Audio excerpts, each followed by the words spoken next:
Good afternoon, pretty shiny peoples.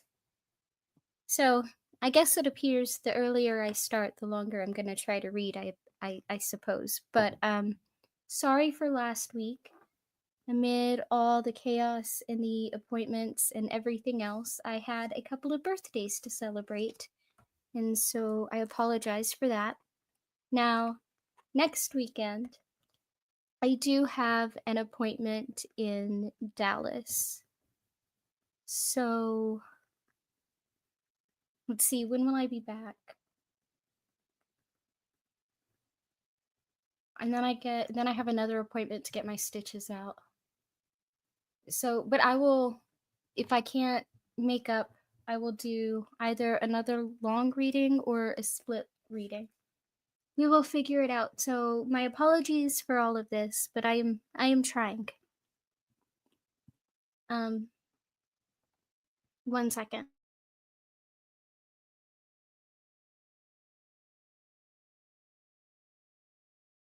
Okay, also I do have a wood wick candle burning and it does like crackle. So if that bothers anybody or sounds like static or something like that, please let me know and I will just blow out the candle and it will be fine. Um, okay, so as always, forgive all the noises, the dogs barking, the squeaky toys, the loud traffic, all that good stuff. And we are on book 3, The Wastelands.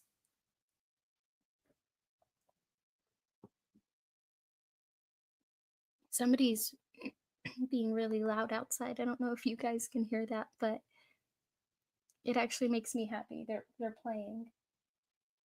And I miss Super Munchkin, so the sound of the neighbor kids playing makes me happy. Okay.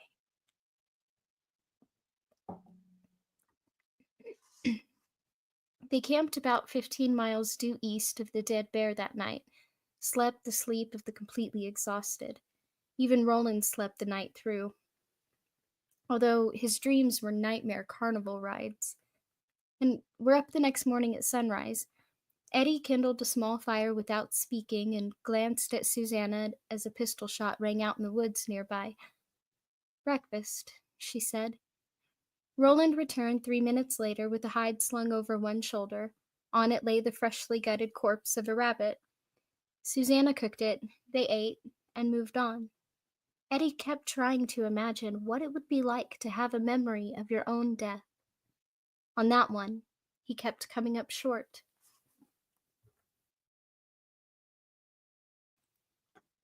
Shortly after noon, they entered an area where most of the trees had been pulled over and the bushes mashed flat.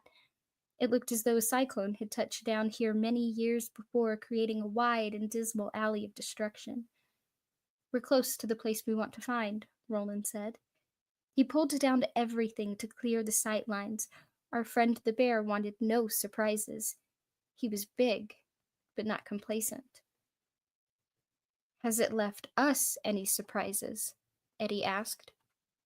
He may have done so.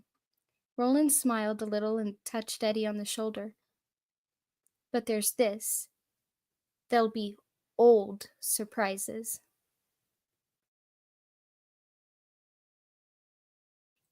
Their progress through this zone of destruction was slow. Most of the fallen trees were very old. Many had almost rejoined the soil from which they had sprung, but they still made enough of a tangle to create a formidable obstacle course. It would have been difficult enough if all three of them had been able-bodied. With Susanna strapped to the gunslinger's back in her harness, it became an exercise in aggravation and endurance. The flattened trees and jumbles of underbrush served to obscure the bears' back trail, and that also worked to slow their speed. Until midday, they had followed claw marks as clear as trail blazes on the trees.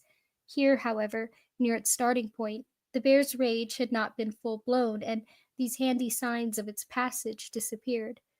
Roland moved slowly, looking for droppings in the bushes and tufts of hair on the tree trunks over which the bear had climbed. It took all afternoon to cross 3 miles of this decayed jumble. Eddie had just decided they were going to lose the light and would have to camp in these creepy surroundings when they came to a thin skirt of alders. Beyond it, he could hear a stream babbling noisily over a bed of stones. Behind them, the setting sun was radiating spokes of sullen red light across the jumbled ground they had just crossed, turning the fallen trees into crisscrossing black shapes like Chinese ideograms. Roland called a halt and eased Susanna down. He stretched his back, twisting it this way and that with his hands on his hips. That it for the night? Eddie asked. Roland shook his head. Give Eddie your gun, Susanna. She did as he said, looking at him questioningly. Come on, Eddie. The place we want is on the other side of those trees. We'll have a look. We might do a little work as well. What makes you think? Open your ears. Eddie listened and realized he heard machinery. He further realized that he had been hearing it for some time now. I don't want to leave Susanna. We're not going far, and she has a good loud voice. Besides, if there's danger, it's ahead. We'll be between it and her. Eddie looked down at Susanna. Go on, just make sure you're back soon. She looked back the way they had come with thoughtful eyes. I don't know if there's fire ants or not, but it feels like there are. We'll be back before dark, Roland promised. He started toward the screen of alders, and after a moment, Eddie followed him.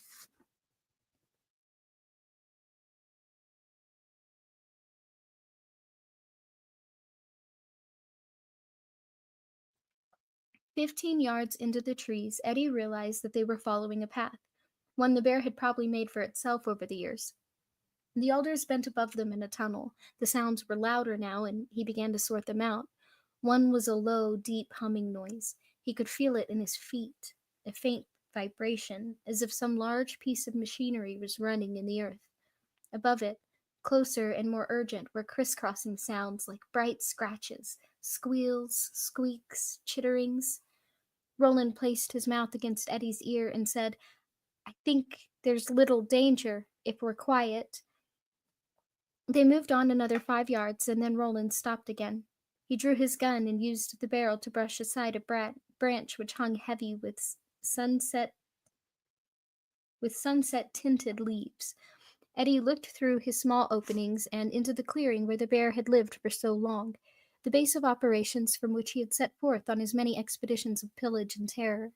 There was no undergrowth here. The ground had been beaten bald long since. A stream emerged from the base of the rock wall about 50 feet high and ran through the arrowhead-shaped clearing. On their side of the stream, backed up against the wall, was a metal box about 9 feet high. Its roof was curved, and it reminded Eddie of a subway entrance.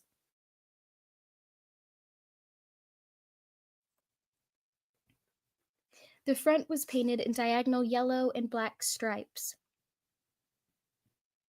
The earth which floored the clearing was not black like the topsoil in the forest, but a strange powdery gray. It was littered with bones, and after a moment Eddie realized that what he had taken for gray soil was more bones. Bones so old they were crumbling back to dust. Things were moving in the dirt, the things making the squealing, chittering noises. 5 of them. Small metal devices, the largest about the size of a collie pup. They were robots, Eddie realized, or something like robots. They were similar to each other, and to the bear they had undoubtedly served in one way only. Atop each of them, a tiny radar dish turned rapidly. More thinking caps, Eddie thought. My God, what kind of world is this anyway? The largest of these devices looked a little like the Tonka tractor Eddie had gotten for his 6th or 7th birthday. Its treads churned up tiny gray clouds of bone dust as it rolled along. Another looked like a stainless steel rat. A third appeared to be a stake constructed of jointed steel segments. It writhed and humped its way along. They formed a rough circle on the far side of the stream, going around and around on a deep course they had carved in the ground. Looking at them made Eddie think of cartoons he had seen in the stacks of old Saturday Evening Post magazines his mother had for some reason saved and stored in the front hall of their apartment. In the in the cartoons, worried, cigarette-smoking men paced ruts in the carpet while they waited for their wives to give birth. As his eyes grew used to the simple geography of the clearing, Eddie saw that there were a great many more than 5 of these assorted freaks. There were at least a dozen others that he could see, and probably more hidden behind the bony remains of the bear's old kills. The difference was that the others weren't moving. The members of the bear's mechanical retinue had died, one by one, over the long years until just this little group of 5 were left, and they did not sound very healthy, with their squeaks and squalls and rusty chitterings. The snake in particular had a hesitant, crippled look as it followed the mechanical rat around and around the circle. Every now and then, the device which followed the snake, a steel block that walked on stubby mechanical legs, would catch up with it and give the snake a nudge as if telling it to hurry the fuck up. Eddie wondered what their job had been. Surely not protection. The bear had been built to protect itself, and Eddie guessed that if old Shardik had come upon the 3 of them while still in its prime, it would have chewed them up and spat them out in short order. Perhaps these little robots had been its maintenance crew, or scouts, or messengers. He guessed that they could be dangerous, but only in their own defense, or their masters. They did not seem warlike. There was, in fact, something pitiful about them. Most of the crew was now defunct, their master was gone, and Eddie believed they knew it somehow. It was not menace they projected, but a strange, inhuman sadness. Old and almost worn out, they paced and rolled around and wriggled their anxious way around the worry track they had dug in the god-forsaken clearing, and it almost seemed to Eddie that he could read the confused run of their thoughts. Oh dear, what now? What is our purpose now that he is gone, and who will take care of us now that he is gone? Oh dear, oh dear, oh dear. Eddie felt a tug on the back of his leg and came very close to screaming in fear and surprise. He wheeled, cocking Roland's gun, and saw Susanna looking up at him with wide eyes. Eddie let out a long breath and dropped the hammer carefully back to its resting position. He knelt, put his hands on Susanna's shoulders, kissed her cheek, then whispered in her ear, "I came really close to putting a bullet in your silly head. What are you doing here?" "Wanted to see," she whispered back, looking not even slightly abashed. Her eyes shifted to Roland as he also hunkered beside her. "Besides, it was spooky back there by myself." She had sustained a number of small scratches crawling after them through the brush, but Roland had to admit himself that she could be as quiet as a ghost when she wanted to be. He hadn't heard a thing. He took a rag, the last remnant of his old shirt, from his back pocket and wiped the little trickles of blood from her arms. He examined his work for a moment and then dabbed at a small nick on her forehead as well. "Have your look, then," he said. His voice was hardly more than the movement of his lips. "I guess you earned it." He used one hand to open a sight line at her level in the hawk and the greenberry bushes, then waited while she stared raptly into the clearing. At last she pulled back, and Roland allowed the bushes to close again. "I feel sorry for them," she whispered. "Isn't that crazy?" "Not at all," Roland whispered back. "They are creatures of great sadness, I think, in their own strange way. Eddie is going to put some of them out of their misery." Eddie began to shake his head at once. "Yes, you are. Unless you want to hunker here in what you call the toolies all night. Go for the hats, the little twirling things." "What if I miss?" Eddie whispered at him furiously. Roland shrugged. Eddie stood up and reluctantly cocked the gunslinger's revolver again. He looked through the bushes at the circling servo mechanics going around and around in their lonely, useless orbit. "It'll be like shooting puppies," he thought glumly. Then he saw one of them. It was the thing that looked like a walking box. Extrude an ugly-looking pincer device from its middle and clamp it for a moment on the snake. The snake made a surprised buzzing sound and leaped ahead. The walking box withdrew its pincher. Well, maybe not exactly like shooting puppies, Eddie decided. He glanced at Roland again. Roland looked back expressionlessly, arms folded across his chest. You pick some goddamn strange times to keep school, buddy. Eddie thought of Susanna, first shooting the bear in the ass, then blowing its sensor device into smithereens as it bore down on her and Roland, and felt a little ashamed of himself. And there was more. Part of him wanted to go for it, just as part of him had wanted to go against Balazar and his crew of plug uglies in the Leaning Tower. The compulsion was probably sick, but that didn't change its basic attraction. Let's see who walks away. Let's just see. Yeah, that was pretty sick, all right. Pretend it's just a shooting gallery, and you want to win your honey a stuffed dog, he thought, or a stuffed bear. He drew a bead on the walking box and then looked around impatiently when Roland touched his shoulder. Say your lesson, Eddie, and be true.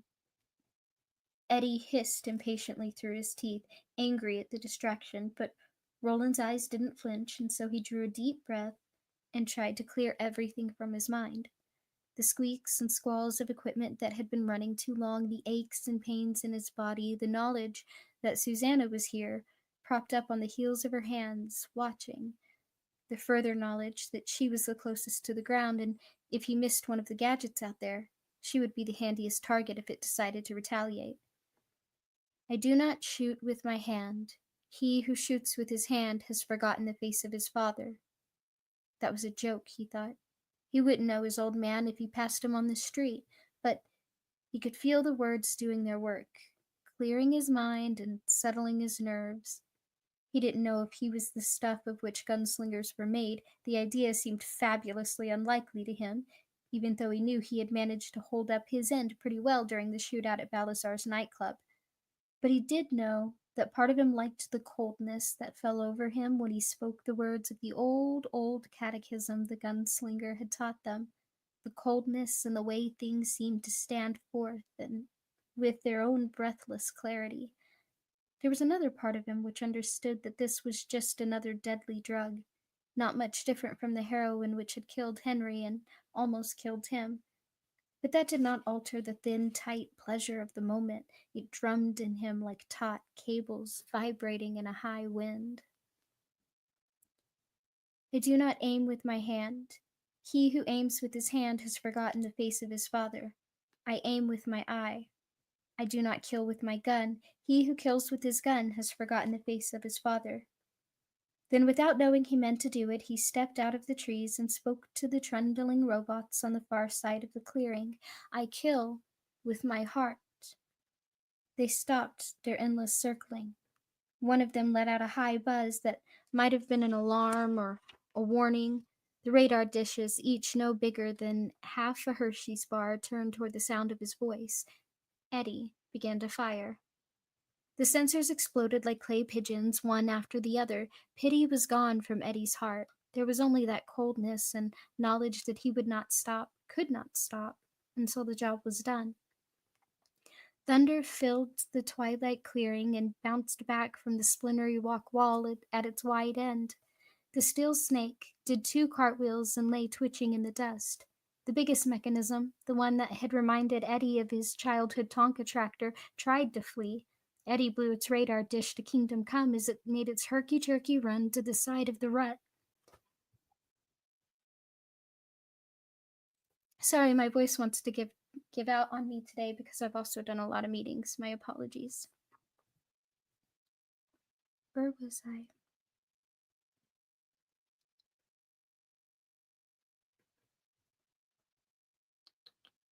It fell on its squarish nose with thin blue flames squirting out of the steel sockets which held its glass eyes. The only sensor he missed was the one on the stainless steel rat that shot, caromed off its metal back and, with a high mosquito whine, it surged out of the rut, made a half circle around the box-shaped thing which had been following the snake, and charged across the clearing at surprising speed. It was making an angry, clittering sound, and as it closed the distance. Eddie could see it had a mouth lined with long, sharp points. They did not look like teeth. They looked like sewing machine needles, blurring up and down. No, he guessed these things were really not much like puppies after all. Take it, Roland, he shouted desperately, but when he snatched a quick look around, he saw that Roland was still standing with his arms crossed on his chest, his expression serene and distant. He might have been thinking of chess problems or old love letters. The dish on the rat's back suddenly locked down. It changed direction slightly and buzzed straight towards Susanna Dean. One bullet left, Eddie thought. If I miss, it'll take her face off. Instead of shooting, he stepped forward and kicked the rat as hard as he could. He had replaced his shoes with a pair of deerskin moccasins, and he felt the jolt all the way up to his knee. The rat gave a rusty, ratcheting squeal, tumbled over and over in the dirt, and came to rest on its back. Eddie could see what looked like a dozen stubbly mechanical legs, pistoning up and down. Each was tipped with a sharp steeled claw. These claws twirled around and around on gimbals the size of pencil erasers. A steel rod poked out of the robot's midsection and flipped the gadget upright again. Eddie brought Roland's revolver down, ignoring a momentary impulse to steady it with his free hand. That might be the way cops in his own world were taught to shoot, but it wasn't the way it was done here. When you forget the gun is there, when it feels like you're shooting with your finger, Roland had told them, then you'll be somewhere near home. Eddie pulled the trigger. The tiny radar dish, which had begun to turn again in an effort to find the enemies, disappeared in a blue flash. The rat made a choked noise and fell dead on its side. Eddie turned with his heart jackhammering in his chest. He couldn't remember being this furious since he realized that Roland meant to keep him in this world until his goddamn tower was won or lost. Probably until they were all worm chow, in other words. He leveled the empty gun at Roland's heart and spoke in a thick voice he hardly recognized as his own. If there was a round left in this, you could stop worrying about your fucking tower right now. Stop it, Eddie, Susanna said sharply. He looked at her. It was going for you, Susanna, and it meant to turn you into ground chuck. But it didn't get me. You got it, Eddie. You got it. No thanks to him. Eddie made as if to reholster the gun, and then realized, to his further disgust, that he had nothing to put it in. Susanna was wearing the holster. Him and his lessons. Him and his goddamn lessons. He turned to Roland. I tell you, for 2 cents, Roland's mildly interested expression suddenly changed. His eyes shifted to a point over Eddie's left shoulder. Down, he shouted. Eddie didn't ask questions. His rage and confusion were wiped from his mind immediately. He dropped, and as he did, he saw the gunslinger's left hand blur to the side. My God, he thought. Still falling, he can't be that fast. No one can be that fast. I'm not bad, but Susanna makes me look slow, and he makes Susanna look like a turtle trying to walk uphill on a piece of glass. Something passed just over his head, something that squealed at him in mechanical rage and pulled out a tuft of his hair. Then the gunslinger was shooting from the hip, 3 fast shots like thunder cracks, and the squealing stopped. The creature, which looked to Eddie like a large mechanical bat, thundered to earth between the place where Eddie now lay and the one where Susanna knelt beside Roland. One of its jointed, rust-speckled wings thumped the ground once, weakly, as if angry at the mischance, and then became still. Roland crossed to Eddie, walked easy in his old sprung boots. He extended a hand. Eddie took it and let Roland help him to his feet. The wind had been knocked out of him, and he found he couldn't talk. Probably just as well. Seems like every time I open my mouth, I stick my goddamn foot into it. Eddie, you all right? Susanna was crossing the clearing to where he stood with his head bent and his hands planted on his upper thighs, trying to breathe. Yeah. The words came out in a croak. He straightened up with an effort. Just got a little haircut.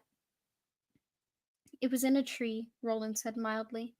I didn't see it myself at first. The light gets tricky this time of day. He paused and then went on. in that same mild voice. She was never in any danger, Eddie. Eddie nodded his head. Roland, he now realized, could almost have eaten a hamburger and drunk a milkshake before beginning his draw. He was that fast. All right, let's just say I disapprove of your teaching techniques, okay? I'm not going to apologize, though, so if you're waiting for one, you can stop now. Roland bent, picked Susanna up, and began to brush her off. He did this with a kind of impartial affection, like a mother brushing off her toddler after she has taken one of her necessary tumbles in the dust of the backyard.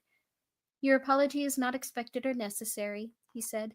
Susanna and I had a conversation similar to this one 2 days ago. Didn't we, Susanna? She nodded.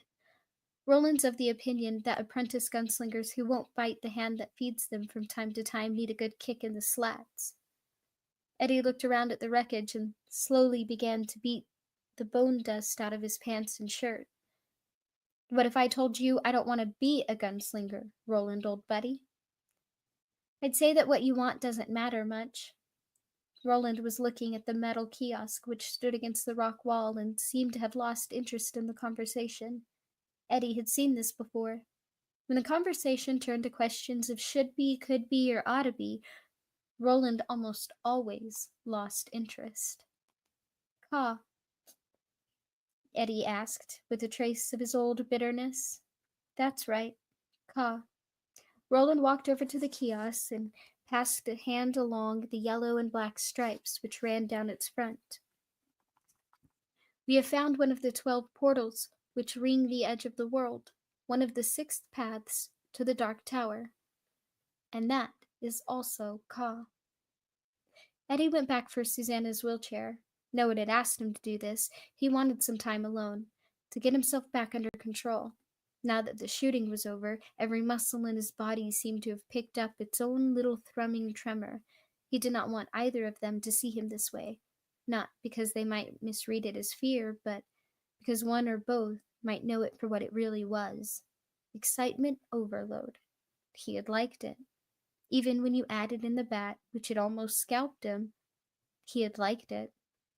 That's bullshit, buddy, and you know it. The trouble was, he didn't know it. He had come face to face with something Susanna had found out for herself after shooting the bear. He could talk about how he didn't want to be a gunslinger, how he didn't want to be tramping around this crazy world where the 3 of them seemed to be the only human life, that what he really wanted more than anything else was to be standing on the corner of Broadway and 42nd Street, popping his fingers, munching a chili dog, and listening to Creedence Clearwater Revival blast out of his Walkman earphones as he watched the girls go by, those ultimately sexy New York girls with their pouty go-to-hell mouths and their long legs in short skirts. He could talk about those things until he was blue in the face, but his heart knew other things. It knew that he had enjoyed blowing the electronic menagerie back to glory, at least while the game was on and Roland's gun was his own private handheld thunderstorm. He had enjoyed kicking the robot rat, even though it had hurt his foot, and even though he had been scared shitless, in some weird way, that part, the being scared part, actually seemed to add to the enjoyment. All that was bad enough, but his heart knew something even worse. That if a door leading back to New York appeared in front of him right now, he might not walk through it. Not at least until he had seen the Dark Tower for himself. He was beginning to believe that Roland's illness was a communicable disease. As he wrestled Susanna's chair through the tangle of junk alders, cursing the branches that whipped at his face and tried to poke his eyes out, Eddie found himself able to admit at least some of these things, and the admission cooled his blood a little. I want to see if it looks the way it did in my dream, he thought. To see something like that would be really fantastic. And another voice spoke up inside. I'll bet his other friends, the ones with the names that sound like they came straight from the round table in King Arthur's court, I'll bet they felt the same way, Eddie. And they're all dead. Every one of them. He recognized that voice. Like it or not, it belonged to Henry, and that made it a hard voice not to hear. Roland, with Susanna balanced on his right hip, was standing in front of the metal box that looked like a subway entrance closed for the night. Eddie left the wheelchair at the edge of the clearing and walked over. As he did, the steady humming noise and the vibration under his feet became louder. The machinery making the noise, he realized, was either inside the box or under it. It seemed that he had heard it not with his ears, but somehow deep inside his head and in the hollows of his gut.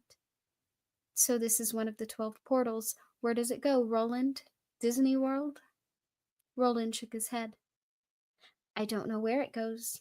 Maybe nowhere, or everywhere. There's a lot about my world I don't know. Surely you both have realized that, and there are things I used to know which have changed. Because the world has moved on. Yes. Roland glanced at him. Here, that is not a figure of speech. The world really is moving on, and it goes even ever faster. At the same time, things are wearing out, falling apart. He kicked the mechanical corpse of the walking box to illustrate his point.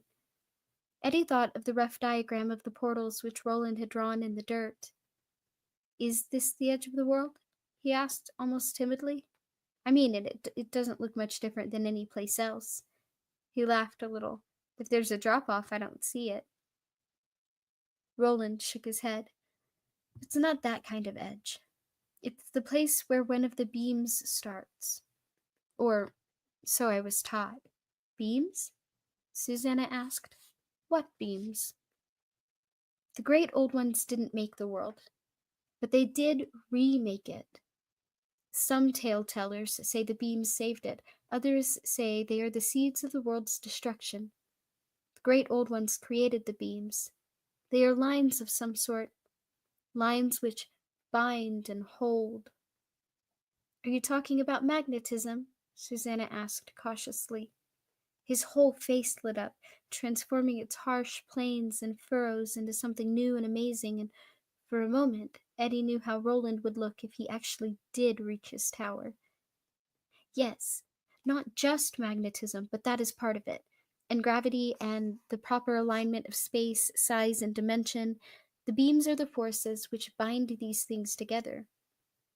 Welcome to physics in the nut house, Eddie said in a low voice. Susanna ignored this. And the Dark Tower, is it some kind of generator, a central power source for these beams? I don't know. But you do know that this is point A, Eddie said. If we walk long enough in a straight line, we'd come to another portal, call it C, on the other edge of the world. But before we did, we'd come to point B, the center point, the Dark Tower. The gunslinger nodded. How long a trip is it, do you know? No. But I know it's very far, and that the distance grows with every day that passes. Eddie had bent to examine the walking box. Now he straightened up and stared at Roland. That can't be. He sounded like a man trying to explain to a small child that there really isn't a boogeyman living in his closet, that there can't be because there isn't any such thing as a boogeyman, not really. Worlds don't grow, Roland. Don't they? When I was a boy, Eddie, there were maps. I remember one in particular. It was called The Greater Kingdoms of the Western Earth. It showed my land, which was called by the name Gilead. It showed the downland baronies, which were overrun by riot and civil war in the year after I won my guns, and the hills and the desert and the mountains and the western sea. It was a long distance from Gilead to the western sea, 1,000 miles or more, but it had taken me over 20 years to cross that distance. That's impossible, Susanna said quickly, fearfully. Even if you walked the whole distance, it couldn't take 20 years. Well, you have to allow for stops to write postcards and drink beer, Eddie said, but they both ignored him. I didn't walk, but rode most of the distance on horseback, Roland said. I was slowed up, shall we say, every now and then, but for most of the time I was moving away from John Farson, who led the revolt which toppled the world I grew up in, and who wanted my head on a pole in his courtyard. He had a good reason to want that, I suppose, since I and my compatriots were responsible for the deaths of a great many of his followers, and because I stole something he held very dear. What, Roland? Eddie asked curiously. Roland shook his head. That's a story for another day. Or maybe never. For now, think not of that, but of this. I've come many thousands of miles because the world is growing. A thing like that can't just happen, Eddie reiterated, but he was badly shaken all the same. There'd be earthquakes, floods, tidal waves, I don't know what all. Look, Roland said furiously. Just look around you. What do you see? A world that's slowing down like a child's top, even as it speeds up and moves on in some other way none of us understand. Look at your kills, Eddie. Look at your kills for your father's sake. He took 2 strides toward the stream, picked up the steel snake, examined it briefly, and tossed it to Eddie, who caught it with his left hand. The snake broke in 2 pieces as he did so. You see? It's exhausted. All the creatures we found here were exhausted. If we hadn't come, they would have died before long anyway, just as the bear would have died. The bear had some sort of disease, Susanna said. The gunslinger nodded. Parasites, which attacked the natural parts of its body, but why did they never attack it before? Susanna did not reply. Eddie was examining the snake. Unlike the bear, it appeared to be totally artificial construction, a thing of metal circuits and yards, or maybe miles of gossamer thin wire. Yet he could see flecks of rust, not just on the surface of the half snake he still held, but in the guts as well. And there was a patch of wetness where either oil had leaked out or water had seeped in. The moisture had rotted away some of the wires, and greenish stuff that looked like moss had grown over several of the thumbnail-sized circuit boards. Eddie turned the snake over. The steel plate proclaimed it to be the work of North Central Positronics, Ltd. There was a serial number, but no name. Probably too unimportant to name, he thought. Just a sophisticated mechanical roto-rooter designed to give old Brer Bear an enema every once in a while. Keep him regular, or something equally disgusting. He dropped the snake and wiped his hands on his pants.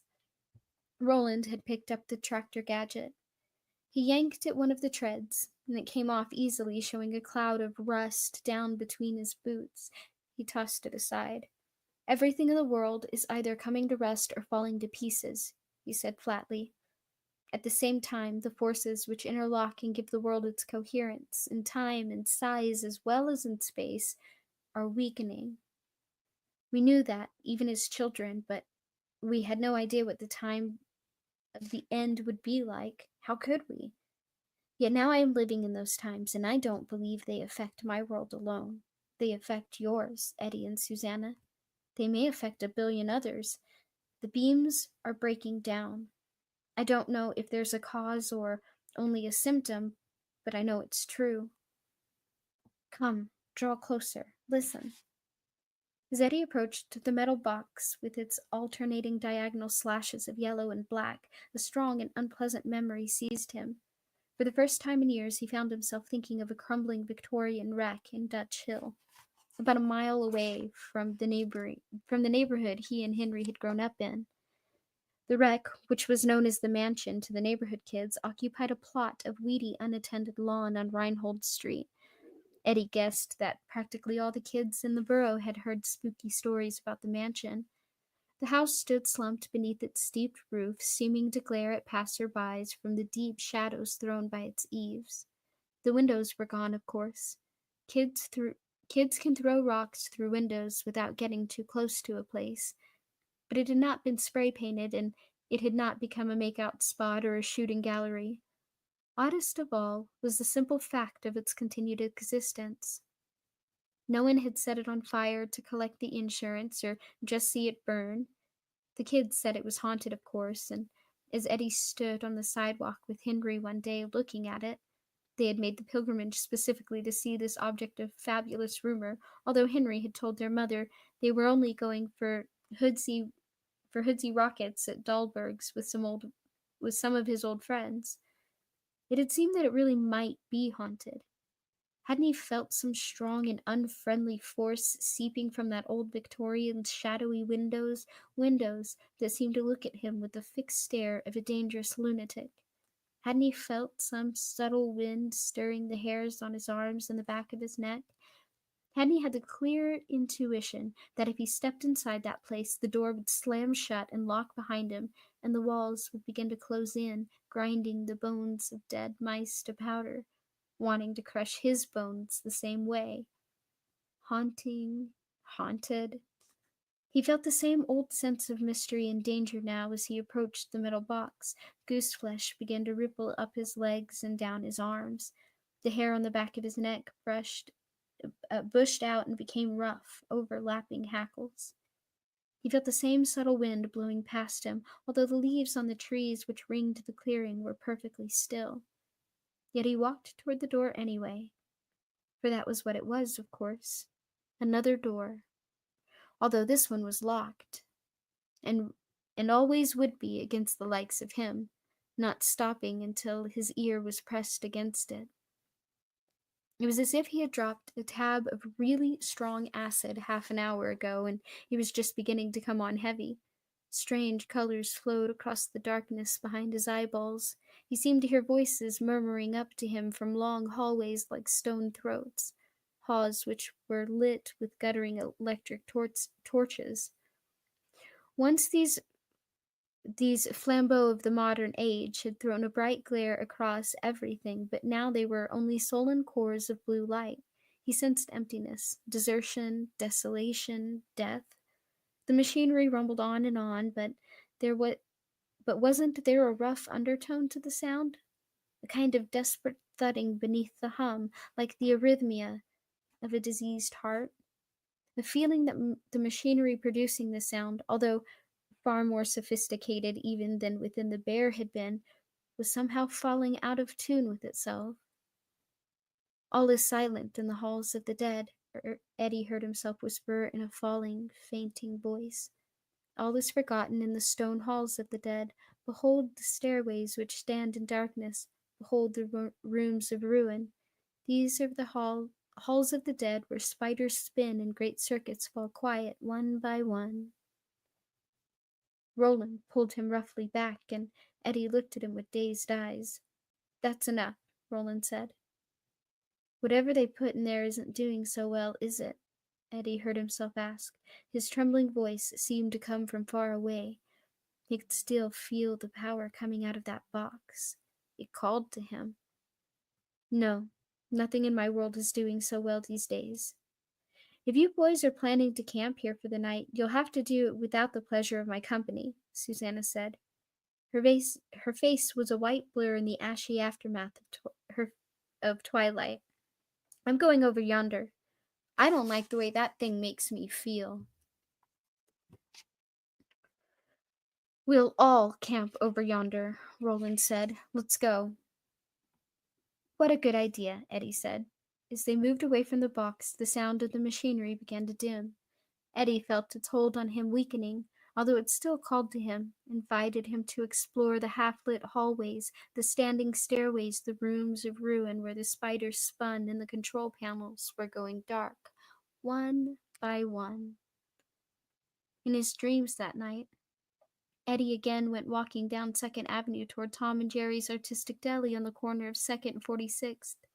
He passed a record store and the Rolling Stones boomed from the speakers. I see a red door and I want to paint it black. No colors anymore, I want them to turn black. I see the girls walk by dressed in their summer clothes. I have to turn my head until my darkness goes. He walked on, passing a store called Reflections of You between 49th and 48th. He saw himself in one of the mirrors hanging in the display window. He thought he looked better than he had in years. Hair a little too long, but otherwise tanned and fit. The clothes, though. Man, square bear shit all the way. Blue blazer, white shirt, dark red tie, gray dress pants. He had never owned a yuppie from hell outfit like that in his life. Someone was shaking him. Eddie tried to burrow deeper into the dream. He didn't want to wake up now. Not before he got to the deli and used his key to go through the door and into the field of roses. He wanted to see it all again. The endless blanket of red, the overarching blue sky where those great white cloud ships sailed in the dark tower. He was afraid of the darkness which lived within that eldritch column, waiting to eat anyone who got too close, but he wanted to see it again just the same. Needed to see it. The hand, however, would not stop shaking. The dream began to darken. Then the smells of car exhaust along 2nd Avenue became the smell of wood smoke. Thin now, because the fire was almost out. It was Susanna. She looked scared. Eddie sat up and put an arm around her. They had camped on the far side of the alder grove, within earshot of the stream babbling through the bone-littered clearing on the other side of the glowing embers which had been their campfire. Roland lay asleep. His sleep was not easy. He had cast aside his single blanket and lay with his knees drawn up almost to his chest. With his boots off, his feet looked white and narrow and defenseless. The great toe of the right foot was gone, victim of the lobster thing which had also snatched away part of his right hand. He was moaning some slurred phrase over and over again. After a few repetitions, Eddie realized it was the phrase he had spoken before kneeling over in the clearing where Susanna had shot the bear. Go then. There are other worlds than these. He would fall silent for a moment, then call out the boy's name. Jake! Where are you? Jake! The desolation and despair in his voice filled Eddie with horror. His arms stole around Susanna, and he pulled her tight against him. He could feel her shivering, although the night was warm. The gunslinger rolled over. Starlight fell into his open eyes. Jake, where are you? He called to the night. Come back. Oh, Jesus, he's off again. What should we do, Suze? I don't know. I just knew I couldn't listen to it anymore by myself. He sounds so far away from everything. Go then, the gunslinger murmured, rolling back onto his side and drawing his knees up once more. There are other worlds than these. He was silent for a moment. Then his chest hitched and he loosed the boy's name in a long, blood-curdling cry. In the woods behind them, some large birds flew away in a dry whir of wings toward some less exciting part of the world. Do you have any ideas? Susanna asked. Her eyes were wide and wet with tears. Maybe we should wake him. I don't know. Eddie saw the gunslinger's revolver, the one he wore on his left hip. It had been placed in its holster on a neatly folded square of hide within easy reach of the place where Roland lay. I don't think I dare, he added at last. It's driving him crazy. Eddie nodded. What do we do about it? Eddie, what do we do? Eddie didn't know. An antibiotic had stopped the infection caused by the bite of the lobster thing. Now Roland was burning with infection again, but Eddie didn't think there was any antibiotic in the world that would cure what was wrong with him this time. I don't know. Lie down with me, Suze. Eddie threw a hide over both of them, and after a while, her trembling quieted. If he goes insane, he may hurt us, she said. Don't I know it? This unpleasant idea had occurred to him in terms of the bear, its red, hate-filled eyes, and had there not been bewilderment as well, lurking deep in those red depths, and its deadly, slashing claws? Eddie's eyes moved to the revolver lying so close to the gunslinger's good left hand, and he'd seen the mechanical bat swooping down toward them, so fast his hand had seemed to disappear. If the gunslinger went mad, and if he and Susanna became the focus of that madness, they would have no chance at all. He pressed his face into the warm hollow of Susanna's neck and closed his eyes. Not long after, Roland ceased his babbling. Eddie raised his hand and looked over. The gunslinger appeared to be sleeping naturally again. Eddie looked at Susanna and saw that she had also gone to sleep. He lay down beside her, gently kissed the swell of her breast, and closed his own eyes. Now you, buddy, you're going to be awake a long, long time. But they had been on the move for 2 days, and Eddie was bone tired. He drifted off, drifted down. Back to the dream, he thought as he went.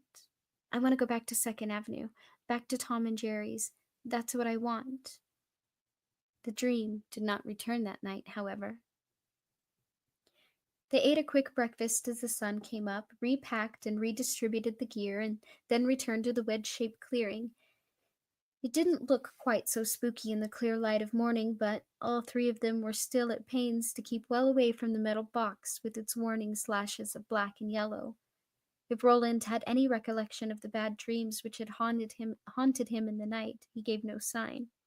He had gone about the morning chores as he always did, in thoughtful, stolid silence.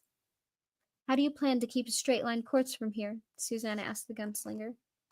If the legends are right, that should be no problem. Do you remember when you asked about magnetism? She nodded. He rummaged deep into his purse, and at last emerged with a small square of old supple leather. Threaded through it was a long silver needle. Compass, Eddie said. You really are an Eagle Scout. Roland shook his head. Not a compass. I know what they are, of course, but these days I keep my directions by the sun and stars, and even now they serve me quite well. Even now? Susanna asked, a trifle uneasily. He nodded. The directions of the world are also in drift. Christ, Eddie said. He tried to imagine a world where true north was slipping slyly off to the east or west, or gave up almost at once. Made him feel a little ill. The way looking down from the top of a high building had always made him feel a little ill. This is just a needle, but it is steel, and it should serve our purpose as well as a compass. The beam is our course now, and the needle will show it. He rummaged in his purse again and came out with a poorly made pottery cup. A crack ran down one side. Roland had mended this artifact, which he found at the old campsite, with pine gum. Now he went to the stream, dipped the cup into it, and brought it back to where Susanna sat in her wheelchair. He put the cup down carefully on the wheelchair arm, and when the surface of the water inside was calm, he dropped the needle in. It sank to the bottom and rested there. Wow, Eddie said. Great. I'd fall at your feet and wonder, Roland, but I don't want to spoil the crease in my pants. I'm not finished. Hold the cup steady, Susanna. She did, and Roland pushed her slowly across the clearing. When she was about 12 feet in front of the door, he turned the chair carefully so that she was facing away from it. Eddie, she cried, look at this. Eddie bent over the pottery cup, marginally aware that the water was already oozing through Roland's makeshift seal. The needle was rising slowly to the surface. It reached it and bobbed there as serenely as a cork would have done. Its direction lay in a straight line from the portal behind them and into the old tangled forest ahead. Holy shit! A floating needle. Now I really have seen everything. Hold the cup, Susanna. She held it steady as Roland pushed the wheelchair further into the clearing. At right angles to the box, the needle lost its steady point, bobbed randomly for a moment, then sank to the bottom of the cup again. When Roland pulled the chair backward to its former spot, it rose once more and pointed the way. If we had iron fillings in a sheet of paper, the gunslinger said, we could scatter the fillings on the paper surface and watch them draw together into a line which would point that same course. Will that happen even when we leave the portal? Eddie asked. Roland nodded. Nor is that all. We can actually see the beam. Susanna looked over her shoulder. Her elbow bumped the cup a little as she did. The needle swung aimlessly as the water inside sloshed and then settled firmly back into its original direction. Not that way, Roland said. Look down, both of you. Eddie at your feet, Susanna into your lap. They did as he asked. When I tell you to look up, look straight ahead in the direction the needle points. Don't look at any one thing. Let your eyes see whatever it will. Now look up. They did. For a moment, Eddie saw nothing but the woods. He tried to make his eyes relax, and suddenly it was there, the way the shape of a slingshot had been there, inside the doorknob of the wood, and he knew why Roland had told them not to look at any one thing. The effect of the beam was everywhere along its course, but it was subtle. The needles of the pines and spruces pointed that way. The greenberry bushes grew slightly slanted, and the slant lay in the direction of the beam. Not all the trees the bear had pushed down to clear its sight lines had fallen along the camouflage path, which ran southeast if Eddie had his directions right, but most had, as if the force coming out of the box had pushed them that way as they tottered. The clearest evidence was in the way the shadows lay on the ground. With the sun coming up in the east, they all pointed west, of course, but as Eddie looked southeast, he saw a rough herringbone pattern that existed only along the line in which the needle in the cup had pointed out. I might see something, Susanna said doubtfully, but look at the shadows. The shadows, Suze. Eddie saw her eyes widen as it fell into place for her. My God, it's there. Right there. It's like when someone has a natural part in their hair. Now that Eddie had seen it, he could not unsee it. Dim aisle driving through the untidy tangle which surrounded the clearing, a straight edge course. That was the way of the beam. He was suddenly aware of how huge the force flowing around him was, and probably right through him like X-rays must be, and had to control an urge to step away, either to the right or left. Say, Roland, this won't make me sterile, will it? Roland shrugged, smiling faintly. It's like a riverbed, Susanna marveled. A riverbed so overgrown you can barely see it, but it's still there. The pattern of shadows will never change as long as we stay inside the path of the beam, will it? No, Roland said. They'll change direction as the sun moves across the sky, of course, but we'll always be able to see the course of the beam. You must remember that it has been flowing along the same path for thousands, perhaps tens of thousands of years. Look up, you two, into the sky. They did, and saw that thin cirrus clouds had also picked up the herringbone pattern along the course of the beam, and those clouds within the alley of its power were flowing faster than those to either side. They were being pushed southeast, being pushed in the direction of the Dark Tower. You see, even the clouds must obey. The small flock of birds coursed toward them as they reached the path of the beam. They were all deflected toward the southeast for a moment. Although Eddie clearly saw this happen, his eyes could hardly credit it. When the birds had crossed the narrow corridor of the beam's influence, they resumed their former course. Well, Eddie said, I suppose we ought to get going. A journey of 1,000 miles begins with a single step and all that shit. Wait a minute. Susanna was looking at Roland. It isn't just 1,000 miles, is it? Not anymore. How far are we talking about, Roland? 5,000 miles? 10? I can't say. It will be very far. Well, how in the hell are we ever going to get there with you two pushing me up in this goddamn wheelchair? We'll be lucky to make 3 miles a day through yonder drawers, and you know it. The way has been opened, Roland said patiently, and that's enough for now. The time may come, Susanna Dean, when we travel faster than you would like. Oh, yeah? She looked at him truculently, and both men could see Detta Walker dancing a dangerous hornpipe in her eyes again. You got a race car lined up. If you do, it might be nice if we had a damn road to run it on. The land, and the way we travel on it will change. It always does. Susanna flapped a hand at the gunslinger. Go on with you, it said. You sound like my old mamma saying God will provide. Hasn't he? Roland asked gravely. She looked at him for a moment in silent surprise, then threw her head back and laughed at the sky. Well, I guess that depends on how you look at it. All I can say is that if this is providing, Roland, I'd hate to see what happened if he decided to let us go hungry. Come on, let's do it, Eddie said. I want to get out of this place. I don't like it. And that was true, but that wasn't all. He also felt a deep eagerness to set his feet upon the path, that concealed path, that highway in hiding. Every step was a step closer to the field of roses and the tower which dominated it. He realized, not without some wonder, that he meant to see that tower, or die trying. Congratulations, Roland, he thought. You've done it. I'm one of the converted. Someone say hallelujah. There's one other thing before we go. Roland bent and untied the rawhide lace around his left thigh, and then he slowly began to unbuckle his gun belt. What's this jive? Eddie asked.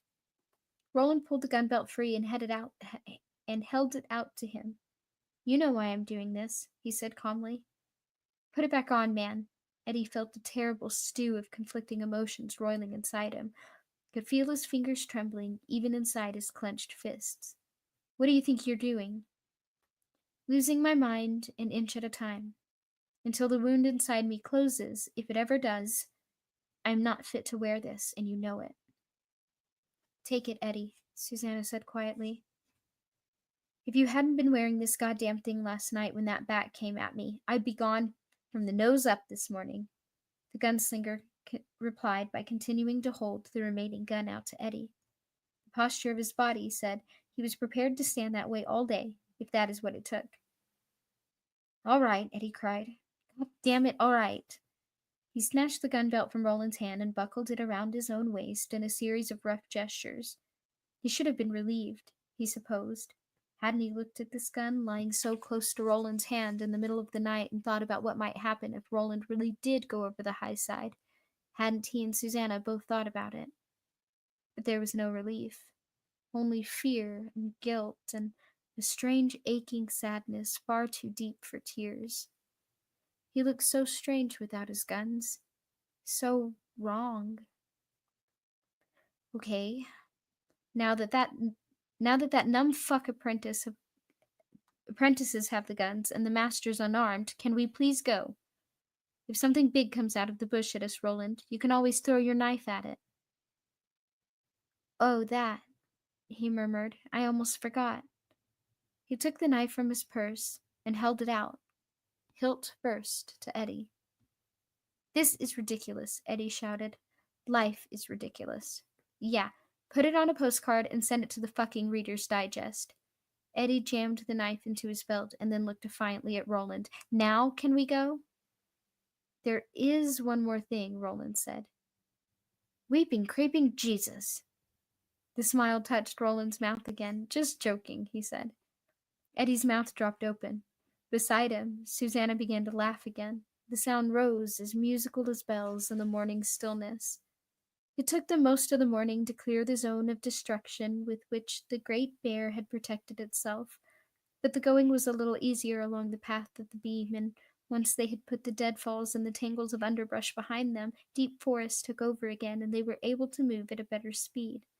The brook, which had emerged from the rock wall in the clearing, ran busily along to their right. It had been joined by several smaller streamlets, and its sound was much deeper now. There were more animals here. They had heard them moving through the woods, going about their daily round, and twice they saw small groups of deer. One of them, a buck with a noble rack of antlers on its upraised and questioning head, looked to be at least 300 pounds. The brook bent away from their path as they began to climb again, and as the afternoon began to slant downward toward evening, Eddie saw something. Could we stop here? Rest a minute? What is it? Susanna asked. Yes, Roland said. We can stop. Suddenly, Eddie felt Henry's presence again, like a weight settling on his shoulders. Oh, look at the sissy. Does the sissy see something in the tree? Does the sissy want to carve something? Isn't that cute? We don't have to stop. I mean, no big deal. I just saw something, Roland finished for him. Whatever it is, Stop running your everlasting mouth and get it. It's really nothing. Eddie felt ma- warm blood mount into his face. He tried to look away from the ash tree which had caught his eye. But it is. It's something you need, and that's a long way from nothing. If you need it, Eddie, we need it. What we don't need is a man who can't let go of the useless baggage of his memories. The warm blood turned hot. Eddie stood with his flaming face pointed at his moccasins for a moment longer, feeling as if Roland had looked directly into his confused heart with his faded blue bombardier's eyes. Eddie, Susanna asked curiously, what is it, dear? Her voice gave him the courage he needed. He walked to the slim, straight ash, pulling Roland's knife from his belt. Maybe nothing, he muttered, and then forced himself to add. Maybe a lot. If I don't fuck it up, maybe quite a lot. The ash is a noble tree and full of power, Roland remarked from behind him, but Eddie barely heard. Henry's sneering, hectoring voice was gone, but his shame gone with it. He thought only of the one branch that had caught his eye.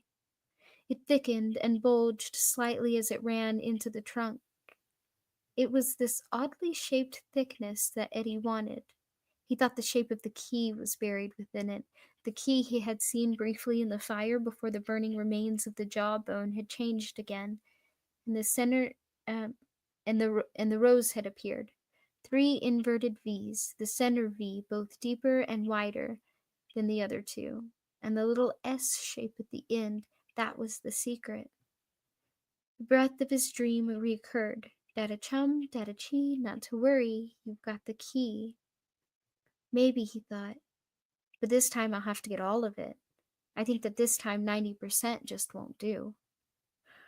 Working with great care, he cut the branch from the tree and then trimmed the narrow end. He was left with a flat chunk of ash about 9 inches long. It felt heavy and vital in his hand, very much alive and willing enough to give up its shape. To a man skillful enough to tease the secret out, that was. Was he that man? And did it matter? Eddie Dean thought the answer to both questions was yes. The gunslinger's good left hand closed over Eddie's right hand. I think you know a secret. Maybe I do. Can you tell? He shook his head. Better not to, I think. Not yet. Roland thought this over, then nodded. All right. I want to ask you one question, and then we'll drop the subject. Have you perhaps seen some way into the heart of my problem? Eddie thought. And that's as close as he'll ever come to showing the desperation that's eating him alive. I don't know. Right now I can't tell for sure, but I hope so, man. I really, really do. Roland nodded again and released Eddie's hand. I thank you. We still have 2 hours of good daylight. Why don't we make use of them? Fine by me. They moved on. Roland pushed Susanna, and Eddie walked ahead of them, holding the chunk of wood with the key buried in it. It seemed to throb with its own warmth, secret and powerful. That night, after supper was eaten, Eddie took the gunslinger's knife from his belt and began to carve. The knife was amazingly sharp and seemed never to lose its edge. Eddie worked slowly and carefully in the firelight, turning the chunk of ash this way and that in his hand, watching the curls of the fine-grained wood rise ahead of his long, sure strokes. Susanna lay down, laced her hands behind her head, and looked up at the stars wheeling slowly across the black sky. At the edge of the campsite, Roland stood beyond the glow of the fire and listened as the voices of madness rose once more in his aching, confused mind. There was a boy. There was no boy. Was.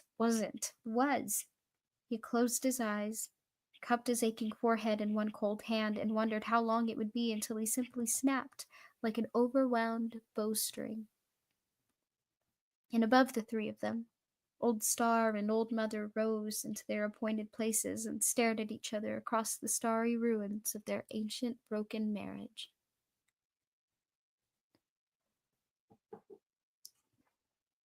Part 2 is called Key and Rose.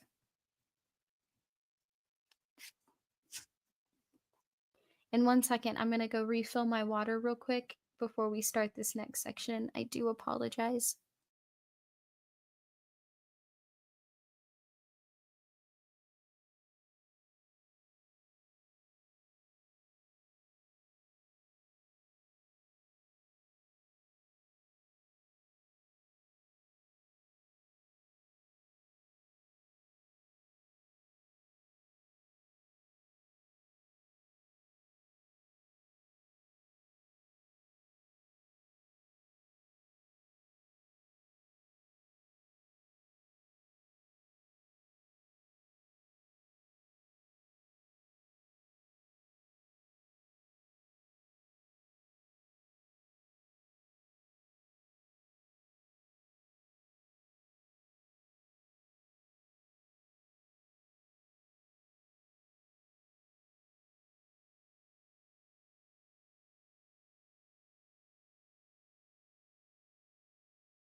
Sorry about that.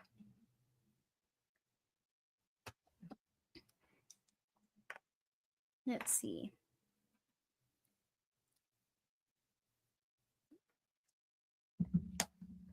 What time is it? How long? It's already been over an hour? Really? That's surprising to me. I don't feel like we got very far. Although I've had less interruptions today, so I don't know why I feel that way. I'm looking ahead right now to see how long this part is and if there's a good stopping place at any point. Although I might just know when we get there. Like last time, I don't know. Oh, okay. Yeah, that's quite a ways away. We'll probably stop before we get there. Okay.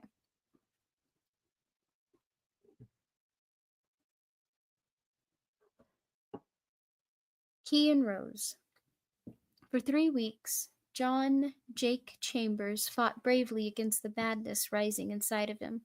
During that time, he felt like the last man aboard a foundering ocean liner, working the bilge pumps for dear life, trying to keep the ship afloat until the storm ended, the skies clear, and help could arrive. Help from somewhere. Help from anywhere.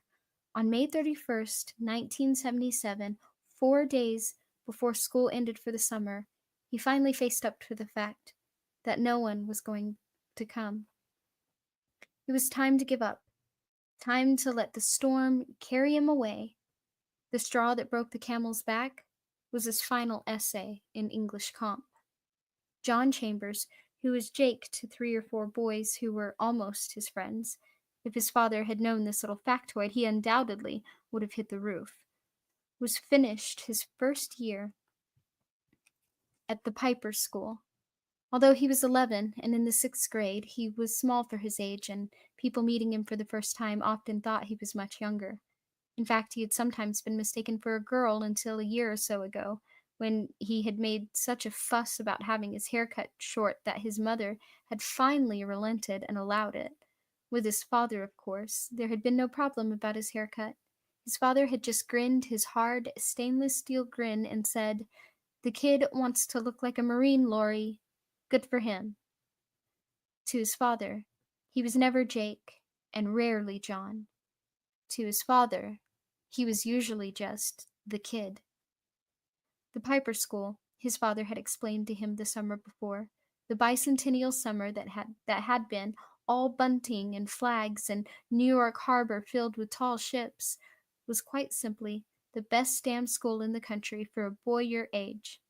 The fact that Jake had been accepted there had nothing to do with money, Elmer Chambers explained, almost insisted. He had been savagely proud of this fact, although even at 10, Jake had suspected it might not be a true fact, that it might really be a bunch of bullshit his father had turned into a fact so he could casually drop it into conversation at lunch or over cocktails. My kid? Oh, he's going to Piper. Best damn school in the country for a boy his age. Money won't buy you into a school like that, you know. For Piper, it's brains or nothing. Jake was perfectly aware that in the fierce furnace of Elmer Chambers' mind, the gross carbon of wish and opinion was often blasted into hard diamonds which he called facts, or in more informal circumstances, factoids. His favorite phrase, spoken often and with reverence, was "the fact is," and he used it every chance he got. The fact is, money doesn't get anyone into the Piper School. His father had told him during the bicentennial summer, the summer of blue skies and bunting and tall ships, a summer which seemed golden in Jake's memory because he had not yet begun to lose his mind, and all he had to worry about was whether or not he could cut the mustard at the Piper School, which sounded like a nest for newly hatched geniuses.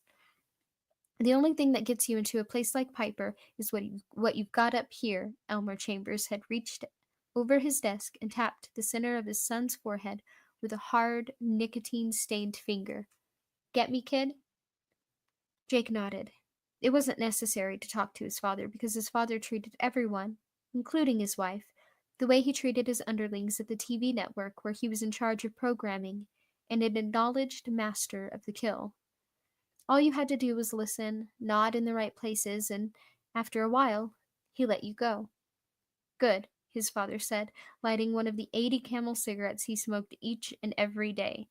We understand each other then. You're going to have to work your buttski off, but you can cut it. They never would have sent us this if you couldn't. He picked up the letter of acceptance from the Piper School and rattled it. There was a kind of savage triumph in the gesture, as if the letter was an animal he had killed in the jungle, an animal he would now skin and eat. So work hard, make your grades, make your mother and me proud of you. If you end the year with an A average in your courses, there's a trip to Disney World in it for you. That's something to shoot for, right, kiddo? Jake had made his grades. A's in everything, until the last 3 weeks, that was. He had presumably made his mother and father proud of him, although they were around so little that it was hard to tell. Usually there was nobody around when he came home from school except for Greta Shaw, the housekeeper, and so he ended up showing his A papers to her. After that, they migrated to a dark corner of his room. Sometimes Jake looked through them and wondered if they meant anything. He wanted them to, but he had serious doubts. Jake didn't think he would be going to Disney World this summer, A average or no A average. He thought the Nut House was a much better possibility. As he walked in through the double doors of the Piper School at 8:45 on the morning of May 31st, a terrible vision came to him. He saw his father in an office at 70 Rockefeller Plaza, leaning over his desk with a camel jetting from the corner of his mouth, talking to one of his underlings as the blue smoke wreathed his head. All of New York was spread out behind and below his father, its thump and hustle silenced by 2 layers of thermopane glass. The fact is, money doesn't get anyone into Sunnyvale Sanitarium, his father was telling the underling in a tone of grim satisfaction. He reached out and tapped the underling's forehead. The only thing that gets you into a place like that is when something big time goes wrong up here in the attic. That's what happened to the kid. But he's working his goddamn buttski off. Makes the best fucking baskets in the place, they tell me. And when they let him go, if they ever do, there's a trip in it for him. A trip to the way station, Jack muttered, then touched his forehead with a hand that wanted to tremble. The voices were coming back. The yelling, conflicting voices which were driving him mad. You're dead, Jake. You were run over by a car and you're dead. Don't be stupid. Look, see that poster? Remember the Class 1 picnic, it said. Do you think they have Class 1 picnics in the afterlife? I don't know, but I know you were run over by a car. No. Yes, it happened on May 9th at 8:25 a.m. You died less than a minute later. No, no, no. John? He looked around, badly startled. Mr. Bassett, his French teacher, was standing there, looking a little concerned. Behind him, the rest of the student body was streaming into the common room for the morning assembly. There was very little skylarking and no yelling at all. Presumably, these other students, like Jake himself, had been told by their parents how lucky they were to be attending Piper, where money didn't matter, although tuition was 22,000 a year. Only your brains. Presumably, many of them had been promised trips this summer if their grades were good enough. Presumably, the parents of the lucky trip winners would even go along in some cases. Presumably. John, are you okay? Mr. Bissett asked. Sure, Jake said. Fine. I overslept a little this morning. Not awake yet, I guess. Mr. Bissett's face relaxed and he smiled. Happens to the best of us. Not to my dad, the master of the kill. Never oversleeps. Are you ready for your French final? Mr. Bissett asked. I think so, Jake said. In truth, he didn't know. If he was ready for the exam or not, he couldn't even remember if he had studied for the French final or not. These days, nothing seemed to matter much except for the voices in his head. I want to tell you again how much I enjoyed having you this year, John. I wanted to tell your folks too, but they missed parents' night. They're pretty busy, Jake said. Mr. Bissett nodded.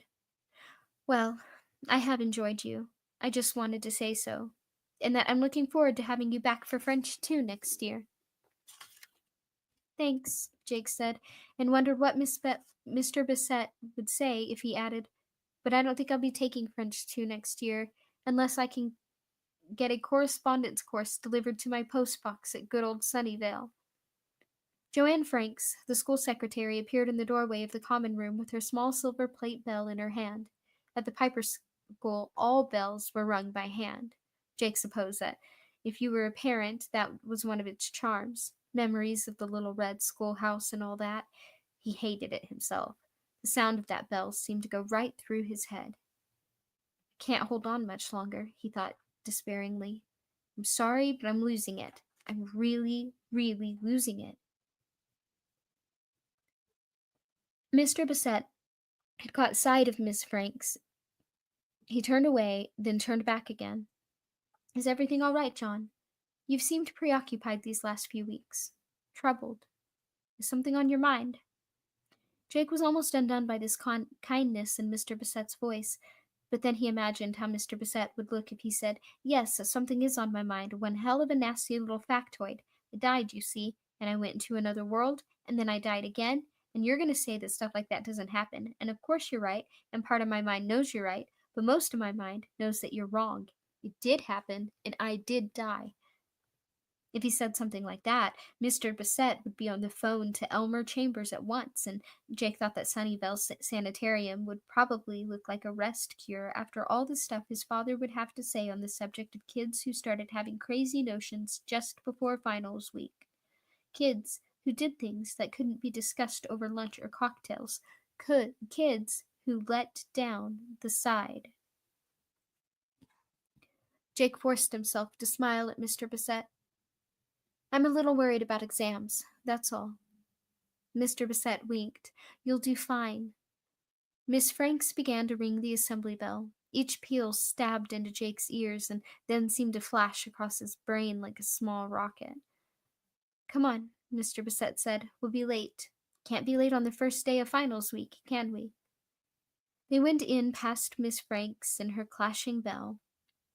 Miss Bissett headed toward the row of seats called faculty choir. There were lots of cute names like that at Piper School. The auditorium was the common room. Lunch hour was outs. 7th and 8th graders were upper boys and girls, and of course the folding chairs over by the piano, which Miss Franks would soon begin to pound as mercilessly as she rang her silver bell, was faculty choir. All part of the tradition, Jake supposed. If you were a parent who knew your kid had outs in the common room at noon instead of just slopping up tuna surprise and the calf, you relaxed into the assurance that everything was A-OK in the education department. He slipped into a seat at the rear of the room and let the morning's announcements wash over him. Terror ran endlessly on his mind, making him feel like a rat trapped on an exercise wheel, and when he tried to look ahead to some better, brighter time, he could only see darkness. The ship was his sanity, and it was sinking. Mr. Harley, the headmaster, approached the podium and imparted a brief exordium about the importance of finals week and how the grades they would receive would constitute another step upon the great road of life. He told them that the school was depending on them, he was depending on them, and their parents were depending on them. He did not tell them that the entire free world was depending on them, but he strongly implied that this might be so.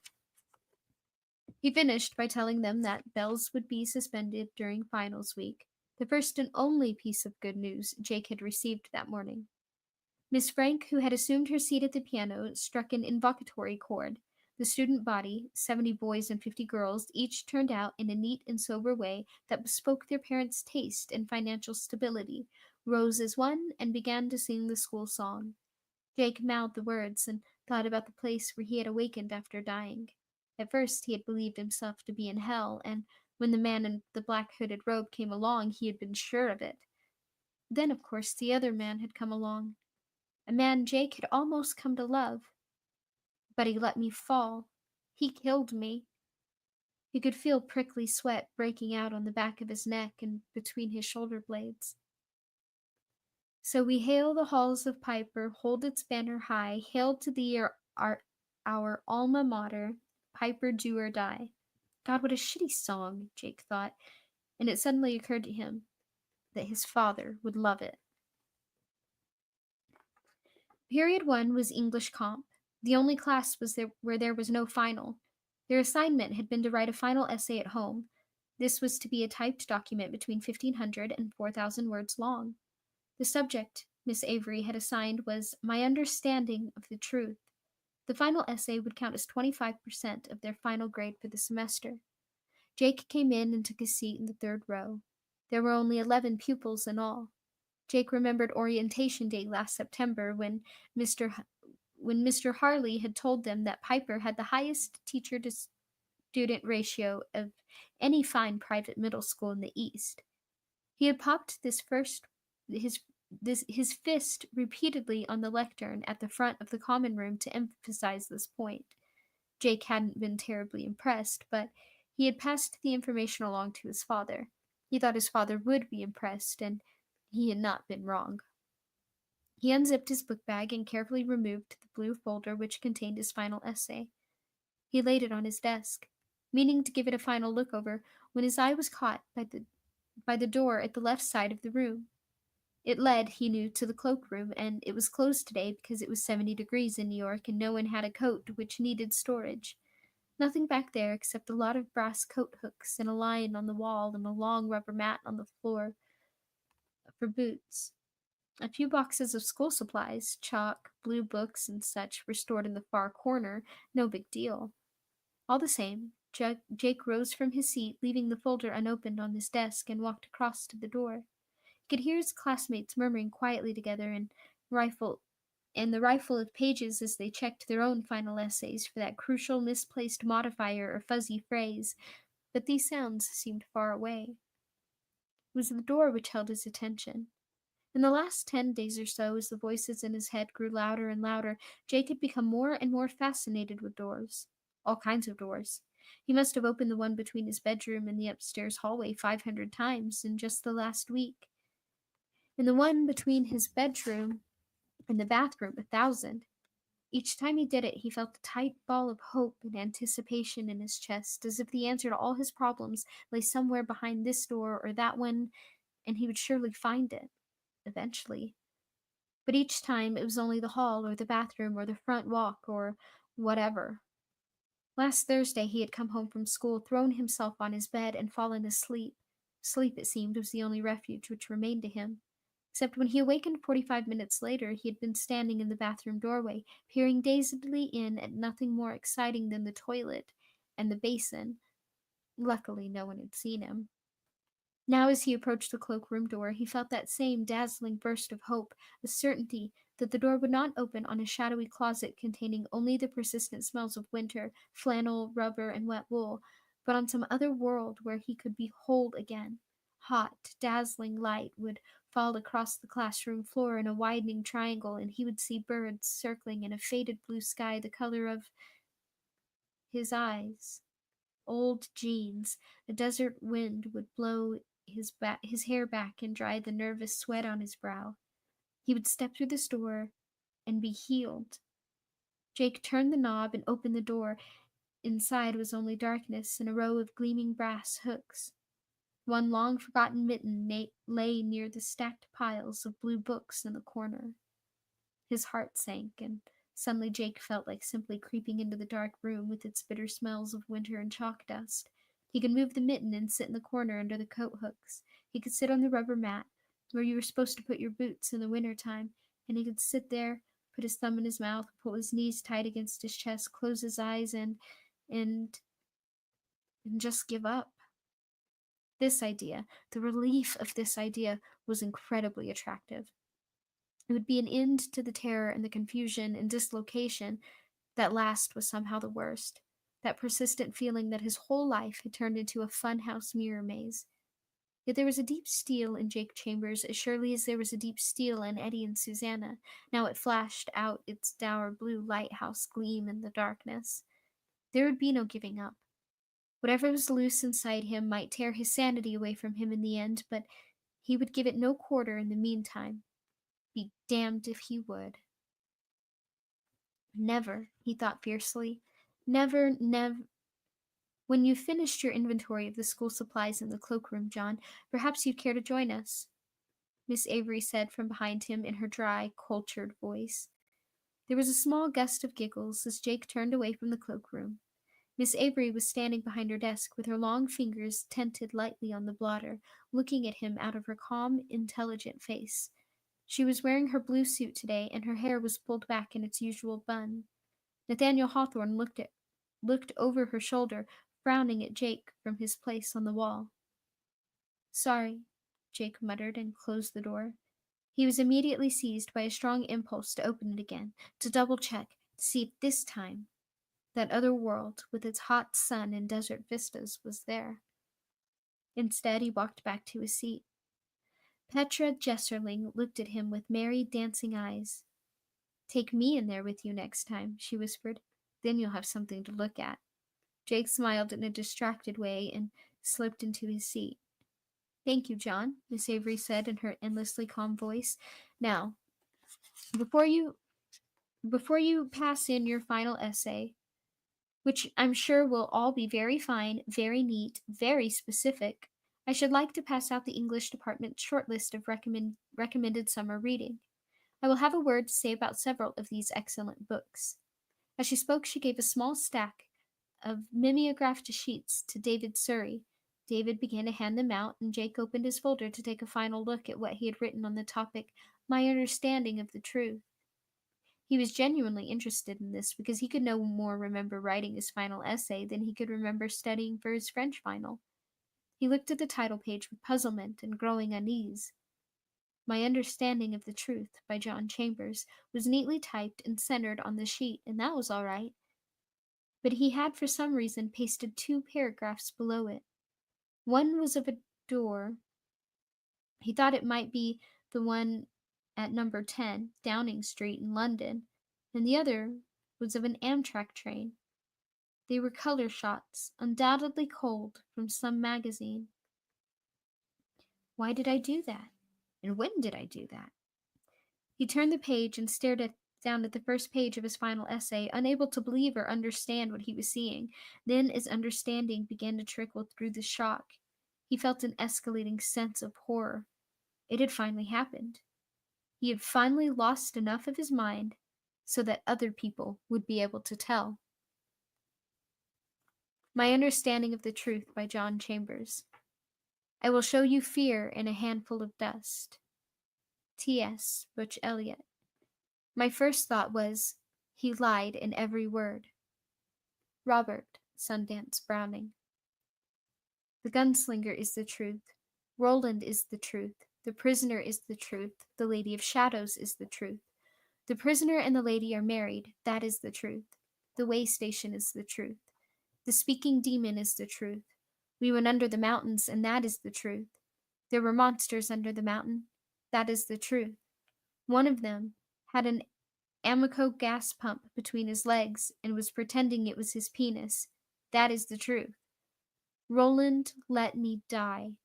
That is the truth. I still love him, and that is the truth. And it is so very important that you all read The Lord of the Flies, Miss Avery was saying in her clear but somehow pale voice. And when you do, you must ask yourself certain questions. A good novel is often like a series of riddles within riddles, and this is a very good novel, one of the best written in the second half of the 20th century. So ask yourself first what the symbolic significance of the conch shell might be. Second, far away, far, far away, Jake turned to the second page of his final essay with a trembling hand, leaving a dark smear of sweat on the first page. When is a door not a door? When it's ajar, and that is the truth. Blaine is the truth. Blaine is the truth. What has four wheels and flies? A garbage truck, and that is the truth. Blaine is the truth. You have to watch Blaine all the time. Blaine is a pain, and that is the truth. You have to watch Blaine all the time. I'm pretty sure that Blaine is dangerous, and that is the truth. What is black and white and red all over? A blushing zebra, and that's the truth. Blaine is the truth. I want to go back, and that is the truth.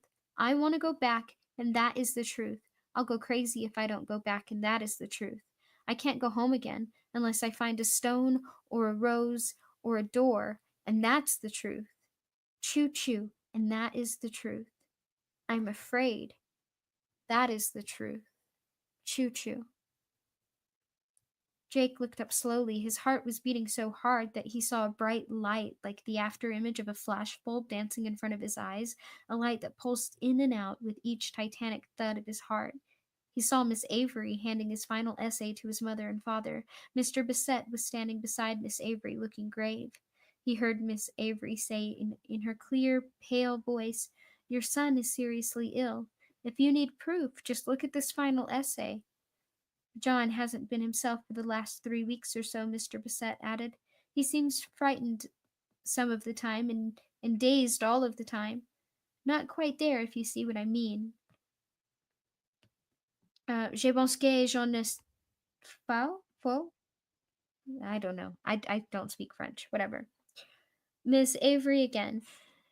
"Do you perhaps keep certain mood-altering prescription drugs in the house where John might have access to them?"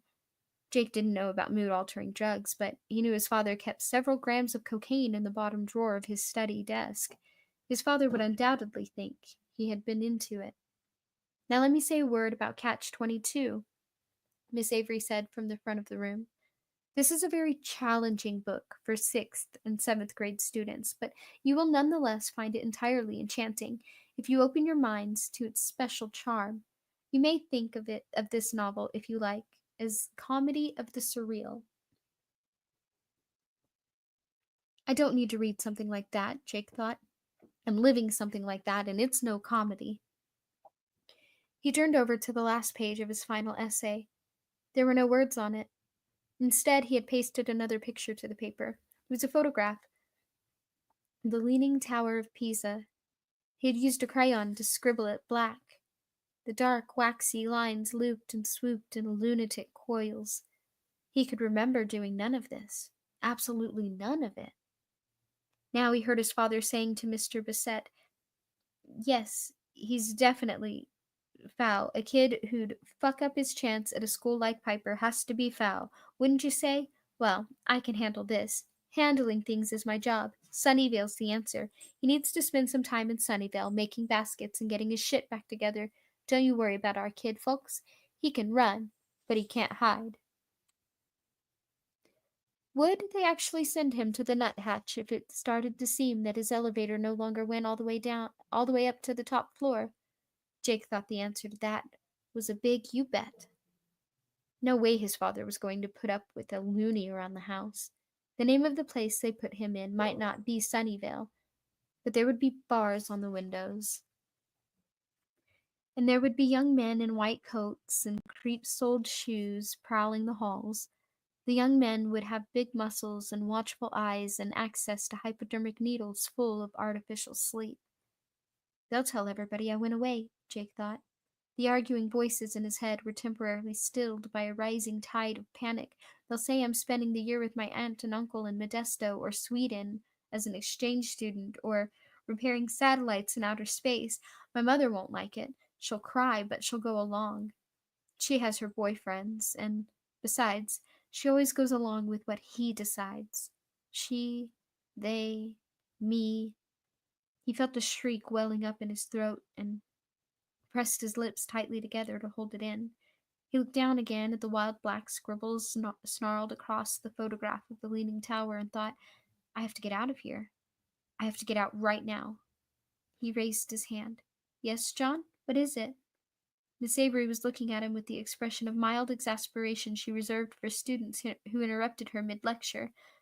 I'd like to step out for a moment, if I may, Jake said. This was another example of Piper speak. Piper students did not ever ask to take a leak, or tap a kidney, or, God forbid, drop a load. The unspoken assumption was that Piper students were too perfect to create waste byproducts in their tastefully silent glides through life. Once in a while, someone requested permission to step out for a moment, and that was all. Mrs. Avery sighed. Must you, John? Yes, ma'am. All right. Return as soon as possible. Yes, Miss Avery. He closed the folder as he got up, took hold of it, and then reluctantly let go again. No good. Miss Avery would wonder why he was taking his final essay to the toilet with him. He should have removed the damning papers from the folder and stuffed them into his pocket before asking for permission to step out. Too late now. Jake walked down the aisle toward the door, leaving his folder on the desk and his book bag lying beneath it. Hope everything comes out all right, Chambers, David Surrey whispered and snickered into his hand. Still your restless lips, David, Miss Avery said, clearly exasperated now, and the whole class laughed. Jake reached the door leading to the hall, and as he grasped the knob, that feeling of hope and surety rose in him again. This is it, really it. I'll open the door, and the desert sun will shine in. I'll feel that dry wind on my face. I'll step through and never see this classroom again. He opened the door. Then it was only the hallway on the other side, but he was right about one thing just the same. He never saw Miss Avery's classroom again. He walked slowly down the dim wood-paneled corridor, sweating lightly. He walked past classroom doors he would have felt compelled to open if not for the clear glass windows set in each one. He looked into Mr. Bissette's French 2 class and Mr. Knopf's Introduction to Geometry class. In both rooms, the pupils sat with their pencils in hand and heads bowed over open blue books. He looked into Mr. Harley's spoken arts class and saw Stan Dorfman, one of those acquaintances who was not quite friends, beginning his final speech. Stan looked scared to death, but Jake could have told Stan he didn't have the slightest idea what fear, real fear, was all about. I died. No, I didn't. Did too. Did not. Did. Didn't. He came to a door marked Girls. He pushed it open, expecting to see a bright desert sky and a blue haze of mountains on the horizon. Instead, he saw Belinda Stevens standing at one of the sinks, looking into the mirror above the basin and squeezing a pimple on her forehead. Jesus Christ, do you mind? She asked. Sorry, wrong door. I thought it was the desert. What? But he had already let the door go, and it was swinging shut on its pneumatic elbow. He passed the drinking fountain and opened the door marked Boys. This was it. He knew it, was sure of it. This was the door which would take him back. 3 urinals gleamed spotlessly under the fluorescent lights. A tap dripped solemnly into the sink. That was all. Jake let the door close. He walked on down the hall, his heels making firm little clicks on the tiles. He glanced into the office before passing it and saw only Miss Franks. She was talking on the phone, swinging back and forth in her swivel chair and playing with a lock of her hair. The silver-plated bells stood on the desk beside her. Jake waited until she swiveled away from the door and then hurried past. 30 seconds later, he was emerging into the bright sunshine of a morning late in May. I've gone trot, he thought. Even his distractions did not keep him from being amazed at this unexpected development. When I don't come back from the bathroom in 5 minutes or so, Miss Avery will send somebody to check, and then they'll know. They'll know that I've left school and gone truant. He thought of the folder lying on his desk. They'll read it, and they'll think I'm crazy. Sure they will. Of course, because I am. Then another voice spoke. It was, he thought, the voice of the man with the bombardier's eyes, the man who wore the two big guns slung low on his hips. The voice was cold, but not without comfort. No, Jake, Roland said. You're not going crazy. You're lost and scared, but you're not crazy, and need fear neither your shadow in the morning, nor striding behind you, nor your shadow at the evening rising to meet you. You have to find your way back home. That's all. But where do I go? Jake whispered. He stood on the sidewalk of 56th Street between Park and Madison, watching the traffic bolt past. A city bus snored by, laying a thin trail of acrid blue diesel smoke. Where do I go? Where's the fucking door? But the voice of the gunslinger had fallen silent. Jake turned left in the direction of the East River and began to walk blindly forward. He had no idea where he was going, no idea at all. He could only hope his feet would carry him to the right place, as they had carried him to the wrong one not so long ago. Also, I don't know why I mispronounced truant. My apologies. Okay. Let's see.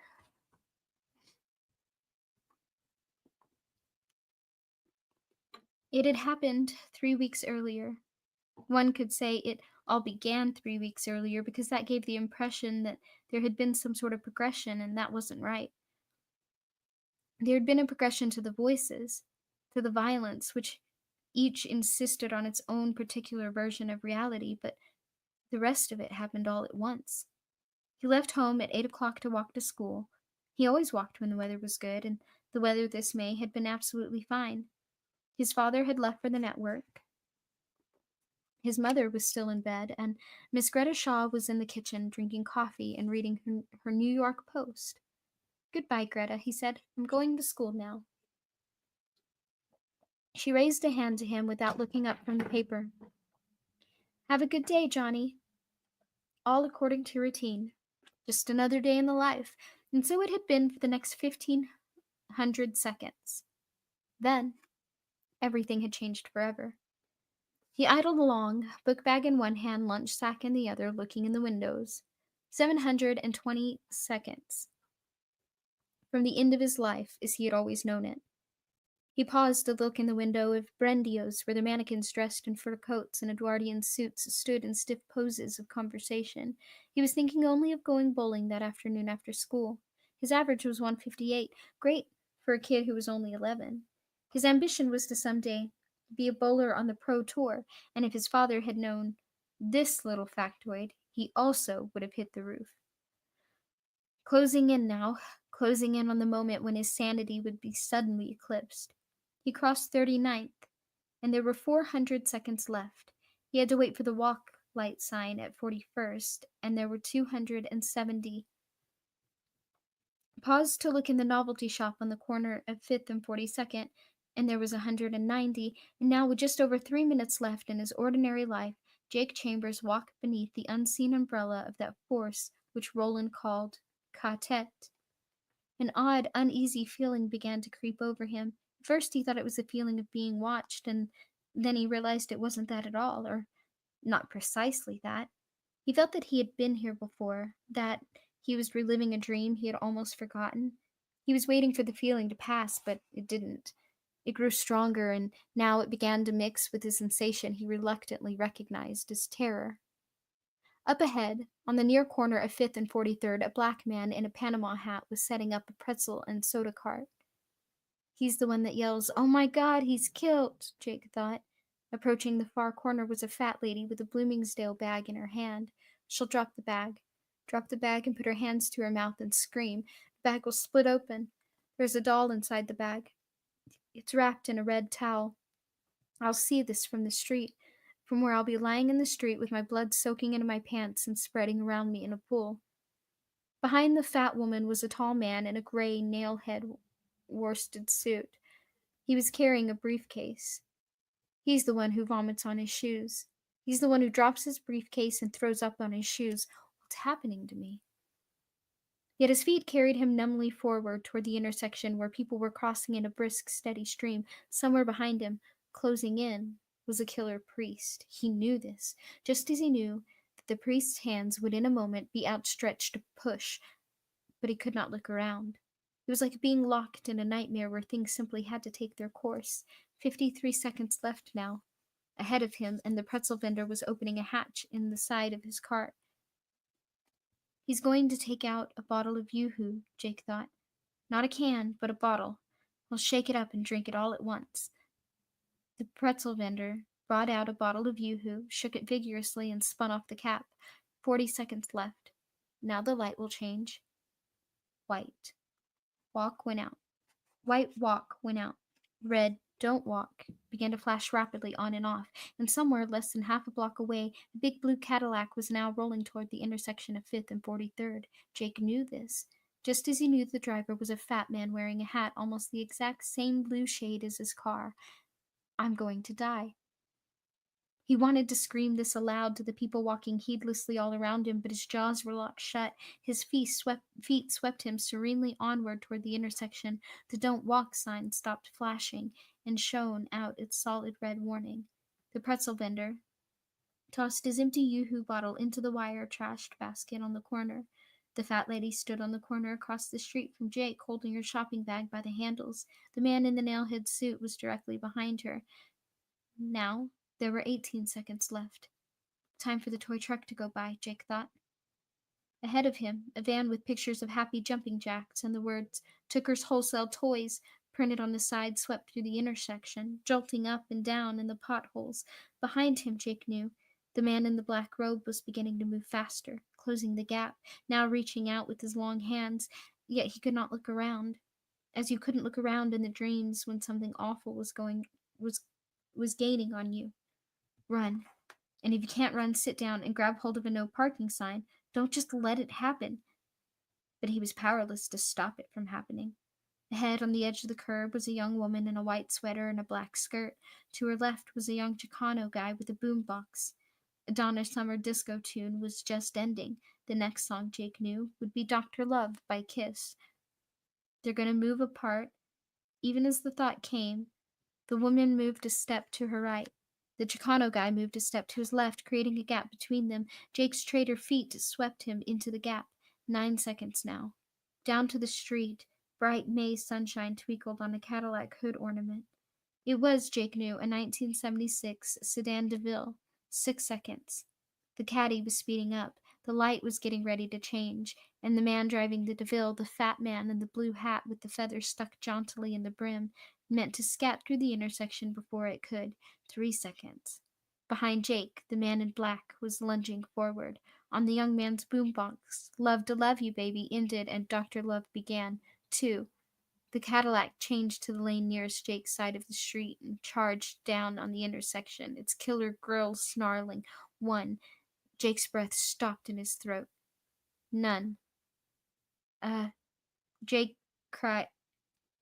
Jake cried as the hands struck him firmly in the back, pushing him into the street, pushing him out of this life. Except there were no hands. He reeled forward nevertheless, hands flailing at the air, his mouth a dark O of dismay. The Chicano guy with his boombox reached out, grabbed Jake's arm, and hauled him backward. Look out, little hero, he said. Traffic turn, that traffic turned you into bratwurst. The Cadillac floated by. Jake caught a glimpse of the fat man in the blue hat peering out through the windshield, and then it was gone. That was when it happened. That was when he split down the middle and became 2 boys. One lay dying in the street. The other stood here on the corner watching in dumb, stricken amazement as Don't Walk turned to walk again, and people began to cross around him, just as if nothing had happened, as indeed nothing had. I'm alive. Half of his mind rejoiced, screaming with relief. Dead, the other half screamed back. Dead in the street. They're all gathering around me, and the man in black who pushed me is saying, I'm a priest, let me through. Waves of faintness rushed through him and turned his thoughts to billowing parachute silk. He saw the fat lady approaching, and as she passed, Jake looked into her bag. He saw the bright blue eyes of a doll peeping above the edge of a red towel, just as he had known he would. Then she was gone. The pretzel vendor was not yelling, Oh my God, he's killed! He was continuing to set up for the day's business while he whistled the Donna Summer tune that had been playing on the Chicano guy's radio. Jake turned around, looking wildly for the priest who was not a priest. He wasn't there. Jake moaned. Snap out of it. What's wrong with you? He didn't know. He only knew he was supposed to be lying in the street right now, getting ready to die while the fat woman screamed and the guy in the nail-head worsted suit threw up and the man in the black pushed through the gathering crowd. And in part of his mind, that did seem to be happening. The faintness began to return. Jake suddenly dropped his lunch sack to the pavement and slapped himself across the face as hard as he could. A woman on her way back to work gave him a queer look. Jake ignored her. He left his lunch lying on the sidewalk and plunged into the intersection, also ignoring the red "Don't Walk" light, which had begun to stutter on and off again. It didn't matter now. Death had approached, and then passed by without a second glance. It had been meant to happen that way, and on the deepest level of his existence, he knew that. But it had. Maybe now he would live forever. The thought made him feel like screaming all over again.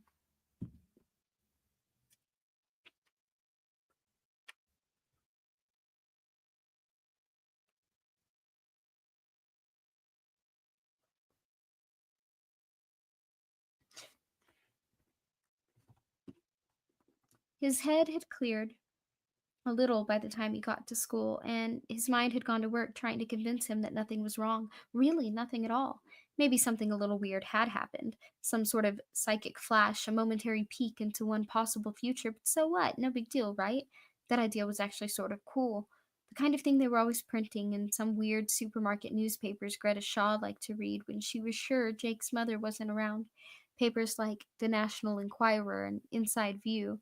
Except, of course, in those papers, the psychic flash was always a kind of tactical nuclear strike, a woman who dreamed of a plane crash and changed her reservations, or a guy who dreamed his brother was being held prisoner in the Chinese fortune cookie factory and it turned out to be true. When your psychic flash consisted of knowing that a Kiss song was going to play next on the radio, that a fat lady had a doll wrapped in a red towel in her Bloomingdale's bag, and that a pretzel vendor was going to drink a bottle of Yoo-hoo instead of a can, how big a deal can it be? Forget it, he advised himself. It's over. Great idea. Except by period 3, he knew it wasn't over. It was just beginning. He sat in pre-algebra watching Mr. Numph solving simple equations on the board and realized with dawning horror that a whole new set of memories was surfacing in his mind. It was like watching strange objects float slowly toward the surface of a muddy lake. I'm in a place he don't know, I thought. I mean, I will know it. Or I would have known it if the Cadillac had hit me. It's the way station, but the part of me that's there doesn't know that yet. That part only knows it's in the desert someplace and there are no people. I've been crying because I'm scared. I'm scared that this might be hell. By 3 o'clock, when he arrived at Midtown Lanes, he knew he had found the pump in the stables and had gotten a drink of water. The water was very cold and tasted strongly of minerals. Soon he would go inside and find a small supply of dried beef in a room which had once been a kitchen. He knew this as clearly and as surely as he'd known the pretzel vendor would select a bottle of Yoo-hoo, and that the doll peeking out of the Bloomingdale bag had blue eyes. It was like being able to remember forward in time. He bowled only 2 strings, the first in '96 and the second in '87. Timmy looked at his sheet when he turned it in at the counter and shook his head. You're having an off day today, champ, he said. You don't know the half of it, Jake said. Timmy took a closer look. You okay? You look really pale. I think I might be coming down with the bug. This didn't feel like a lie either. He was sure as hell coming down with something. Go home and go to bed, Timmy advised. Drink lots of clear liquids, gin, vodka, stuff like that. Jake smiled dutifully. Maybe I will. He walked slowly home. All of New York was spread out around him, New York at its most seductive, a late afternoon street serenade with a musician on every corner, all the trees in bloom, and everyone apparently in a good mood. Jake saw all this, but he also saw behind it.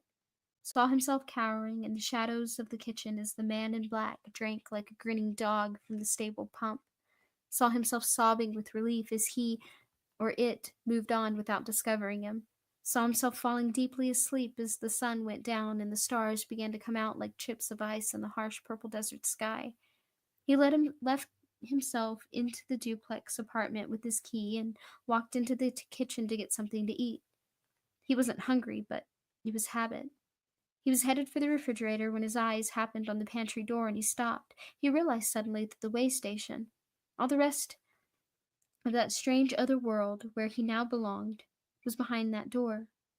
All he had to do was push through it and rejoin the Jake that existed there. The queer doubling in his mind would end, the voices endlessly arguing the question of whether or not he had been dead since 8:25 that morning would fall silent. Jake pushed open the pantry door with both hands, his face already breaking into a sunny, relieved smile, and then froze as Mrs. Shaw, who was standing on a step stool at the back of the pantry, screamed. The can of tomato paste she had been holding dropped out of her hand and fell on the floor. She tottered on the stool, and Jake rushed forward to steady her before she could join the tomato paste. Moses and the bulrushes! She gasped, a fluttering hand rapidly against the front of her house dress. You scared the bejabbers out of me, Johnny. I'm sorry, he said. He really was, but he was also bitterly disappointed. It had only been the pantry after all. He had been so sure. What are you doing, creeping around here anyway? This is your bowling day. Didn't expect to see you back for at least another hour. I haven't even made your snack yet, so don't be expecting it. That's okay. I'm not very hungry anyway. He bent down and picked up the can she had dropped. Wouldn't know it from the way you came bustin' in here, she grumbled. Thought I heard a mouse or something. I guess it was just you. I guess it was.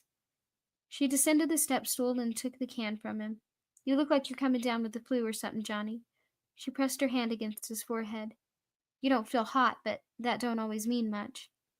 I think I'm just tired, Jake said, and thought, if only that was all it was. Maybe I'll just have a soda and watch TV for a while. She grunted. You got any papers you want to show me? If you do, make it fast. I'm behind on supper. Nothing today, he said. He left the pantry, got a soda, and then went into the living room. He turned on Hollywood Squares and watched vacantly as the voices argued and the new memories of that dusty other world continued to surface. His mother and father didn't notice anything was wrong with him. His father didn't even get in until 9:30, and that was fine by Jake.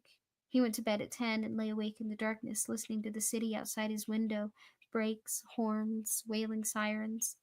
You died. I didn't, though. I'm right here, safe in my own bed. That doesn't matter. You died, and you know it. The hell if it was. He knew both things. I don't know which voice is true, but I know I can't go on like this, so just quit it, both of you. Stop arguing and leave me alone, okay? Please. But they wouldn't. Couldn't, apparently, and it came to Jake that he ought to get up right now and open the door to the bathroom. The other world would be there. The way station would be there. The rest of him would be there, too, huddled under an ancient blanket in the stable, trying to sleep and wondering what in the hell had happened. I can tell him, Jake thought excitedly. He threw back the covers, suddenly knowing the door beside the bookcase no longer led into the bathroom, but to a world that smelled of heat and purple sage and fear and a handful of dust, a world that now lay under the shadowing wing of night. I can tell him, but I won't have to, because I'll be in him. I'll be him. He raced across his darkened room, almost laughing with relief, and shoved open the door, and it was his bathroom. Just his bathroom, with the framed Marvin Gaye poster on the wall and the shapes of the Venetian blinds lying on the tilted floor in bars of light and shadow. He stood there for a long time, trying to swallow his disappointment. It wouldn't go, and it was bitter. Bitter.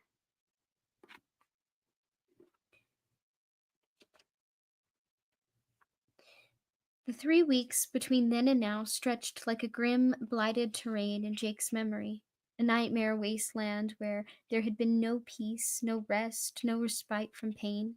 He had watched, like a helpless prisoner watching the sack of a city he had once ruled, as his mind buckled under the steadily increasing pressure of the phantom voices and memories. He had hoped the memories would stop when he reached the point in them where the man named Roland had allowed him to drop into the chasm under the mountains, but they didn't. Instead, they simply recycled and began to play themselves over again like a tape set to repeat and repeat until it either breaks or someone comes along and shuts it off. His perceptions of his more or less real life as a boy in New York City grew increasingly spotty as his terrible schisms grew deeper. He could remember going to school and to the movies on the weekend and out to Sunday brunch with his parents a week ago, or had it been two? But he remembered these things the way a man who suffered malaria may remember the deepest, darkest phase of his illness. People became shadows. Voices seemed to echo and overlap each other, and even such a simple act as eating in the gymnasium became a struggle. Jake had pushed through those days in a fugue of yelling voices and double memories. His obsession with doors, all kinds of doors, deepened. His hope that the gunslinger's world might lie behind one of them never quite died. Nor was that so strange, since it was the only it was the only hope he had. But as of today, the game was over. He'd never had a chance of winning it anyway. Not really. He had given up. He had gone truant. Jake walked blindly east along the gridwork of the street, head down, with no idea of where he was going or what he would do when he got there. After walking for a while, he began to come out of his unhappy daze and take some notice of his surroundings. He was standing on the corner of Lexington Avenue and 54th Street, with no memory at all of how he had come to be there. He noticed for the first time that it was an absolutely gorgeous morning, May 9th. The day this madness had started, he had been pretty. It had been pretty, but today was 10 times better. That day, perhaps, when spring looks around herself and sees summer standing nearby, strong and handsome and with a cocky grin on his tanned face. The sun shone brightly off the glass walls of the midtown buildings. The shadow of each pedestrian was black and crisp. The sky overhead was a clear and blameless blue, dotted here and there with plump foul weather clouds. Down the street, two businessmen in expensive, well-cut suits were standing at a board wall which had been erected around a construction site. They were laughing and passing something back and forth. Jake walked in their direction, curious. And as he drew closer, he saw that one of the two businessmen were playing tic-tac-toe on the wall using an expensive Mark Cross pen to draw the grids and make the X's and O's. Jake thought this was a complete gas. As he approached, one of them made an O in the upper right-hand corner on the grid and then slashed a diagonal line through the middle. Skunked again, his friend said. This man, who looked like a high-powered executive or lawyer or big-time stockbroker, took the Mark Cross pen and drew another grid. The first businessman, the winner, glanced to his left and saw Jake. He smiled. "Some day, huh, kid?" "It sure is," Jake said, delighted to find he meant every word. "Too nice for school, huh?" This time Jake actually laughed. "Piper School, where you had outs instead of lunch and where you sometimes stepped out but never had to take a crap, suddenly seemed far away and not at all important. You know it. You want a game? Billy here couldn't beat me at this when we were in the 5th grade, and he still can't." "Leave the kid alone," the second businessman said, holding out the Mark Cross pen. "This time your history." He winked at Jake, and Jake amazed himself by winking back. He walked on, leaving the men to their game.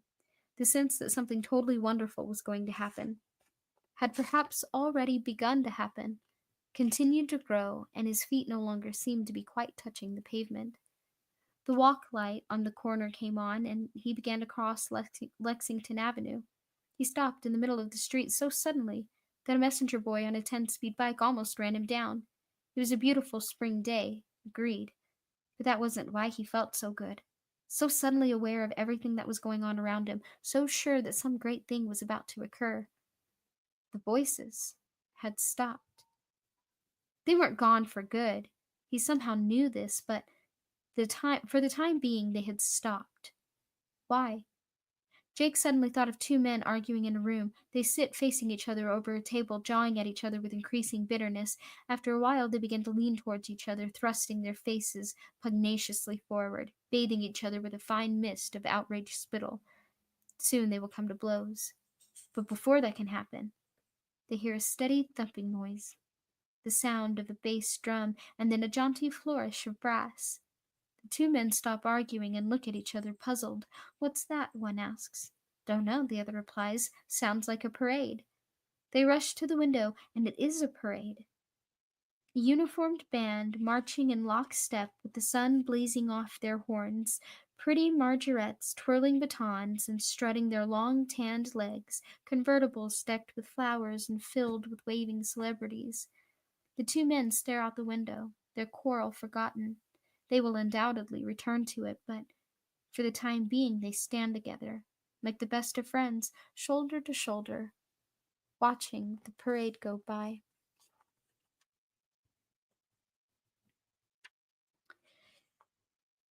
A horn blared, startling Jake out of the story, which was as vivid as a powerful dream. He realized he was still standing in the middle of Lexington, and the light had changed. He looked around wildly, expecting to see the blue Cadillac bearing down on him, but the guy who tooted his horn was sitting behind the wheel of a yellow Mustang convertible and grinning at him. It was as if everyone in New York had gotten a whiff of happy gas today. Jake waved at the guy and sprinted to the other side of the street.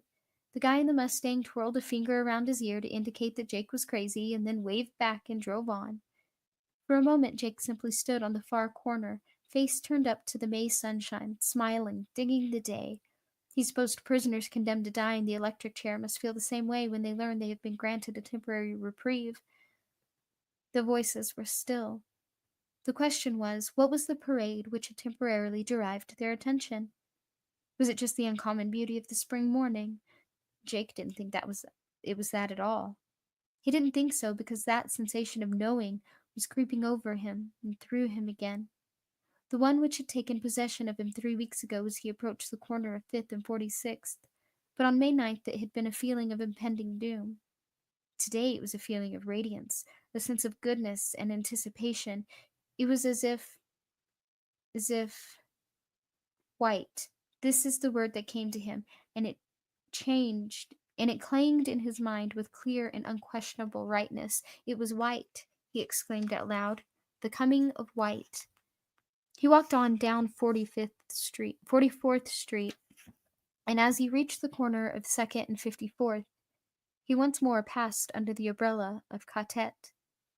He turned right, then stopped, turned, and retraced his steps to the corner. He needed to walk down 2nd Avenue now. Yes, that was unquestionably correct, but this was the wrong side again. When the light changed, he hurried across the street, turned right again. That feeling, that sense of rightness grew steadily stronger. He felt half mad with joy and relief. He was going to be okay. This time, there was no mistake. He felt sure that he would soon begin to see people he recognized, as he had recognized the fat lady and the pretzel vendor, and they would be doing things he remembered in advance. Instead, he came to a bookstore. The Manhattan Restaurant of the Mind, the sign painted on the window read. Jake went to the door. There was a chalkboard hung there. It looked like the kind you saw on the wall in diners and lunchrooms. Today's specials. From Florida, fresh-boiled John D. McDonald, hardcovers, 3 for $2.50 and paperbacks 9 for $5. From Mississippi, pan-fried William Faulkner hardcovers market price, vintage library paperbacks 75 cents each. From California, hard-boiled Raymond Chandler, hardcovers market price, paperbacks 7 for $5. Feed your need to read.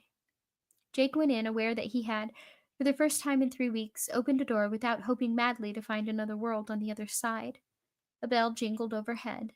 The mild, spicy smell of old books hit him, and the smell was somehow like coming home. The restaurant motif continued inside, although the walls were lined with shelves of books and fountain-style covers bisected the room. A fountain-style counter bisected the room. On Jake's side of the counter were a number of small tables with wire-backed malt shop chairs. Each table had been arranged to display the day's specials. Travis McGee novels by John D. MacDonald, Philip Marlowe novels by Raymond Chandler, Snopes novels by William Faulkner. A small sign on the Faulkner table said, "Some rare first editions available, please ask." Another sign, this one on the counter, read simply, Browse. A couple of customers were doing just that. They sat at the counter drinking coffee and reading. Jake thought this was without a doubt the best bookstore he'd ever been in. The question was, why was he here? Was it luck, or was it part of that soft, insistent feeling that he was following a trail, a kind of force beam that had been left for him to find? He glanced at the display on a small table to his left and knew the answer.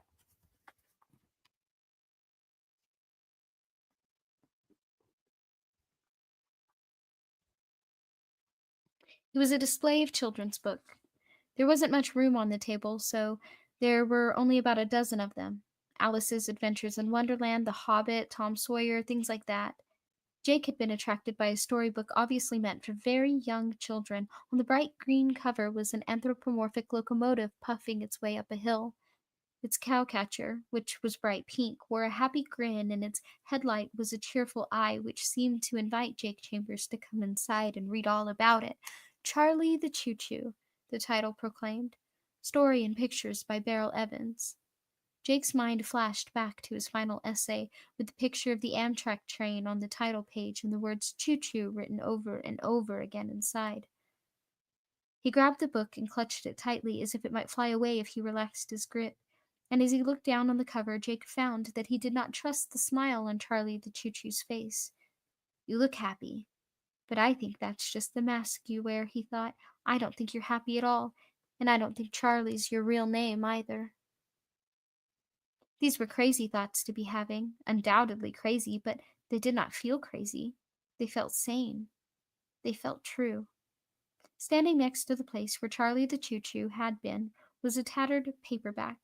The cover was quite badly torn and had been mended with Scotch tape, now yellow with age. The picture showed a puzzled-looking boy and girl with a forest of question marks over their heads. The title of the book was Riddle-Dum Brain Twisters and Puzzles for Everyone. No author was credited. Jake tucked Charlie the Choo Choo under his arm and picked up the riddle book. He opened it at random and saw this. When is a door not a door? When it's ajar, Jake muttered. He could feel sweat popping out on his forehead, his arms, all over his body. When it's ajar. Find something, son? A mild voice inquired. Jake turned around and saw a fat guy in an open-throated white shirt standing at the end of the counter. His hands were stuffed in his pockets of his old garbadine slacks. A pair of half glasses were pushed up the bright dome of his bald head. Yes, Jake said feverishly. These two. Are they for sale? Everything you see is for sale, the fat guy said. The building itself would be for sale if I owned it. Alas, I only lease. He held out his hand for the books, and for a moment Jake balked. Then, reluctantly, he handed them over. Part of him expected the fat guy to flee with them, and if he did, if he gave the slightest indication of trying it, Jake meant to tackle him, rip the books out of his hands, and boogie. He needed those books. Okay, let's see what you've got, the fat man said. By the way, I'm Tower. Calvin Tower. He stuck out his hand. Jake's eyes widened, and he took an involuntary step backward. What? The fat guy looked at him with some interest. Calvin Tower. Which word is profanity in your language, oh Hyperborean wanderer? Huh? I just meant you look like someone goosed you, kid. Oh, sorry. He clasped Mr. Tower's large, soft hand, hoping the man wouldn't pursue it.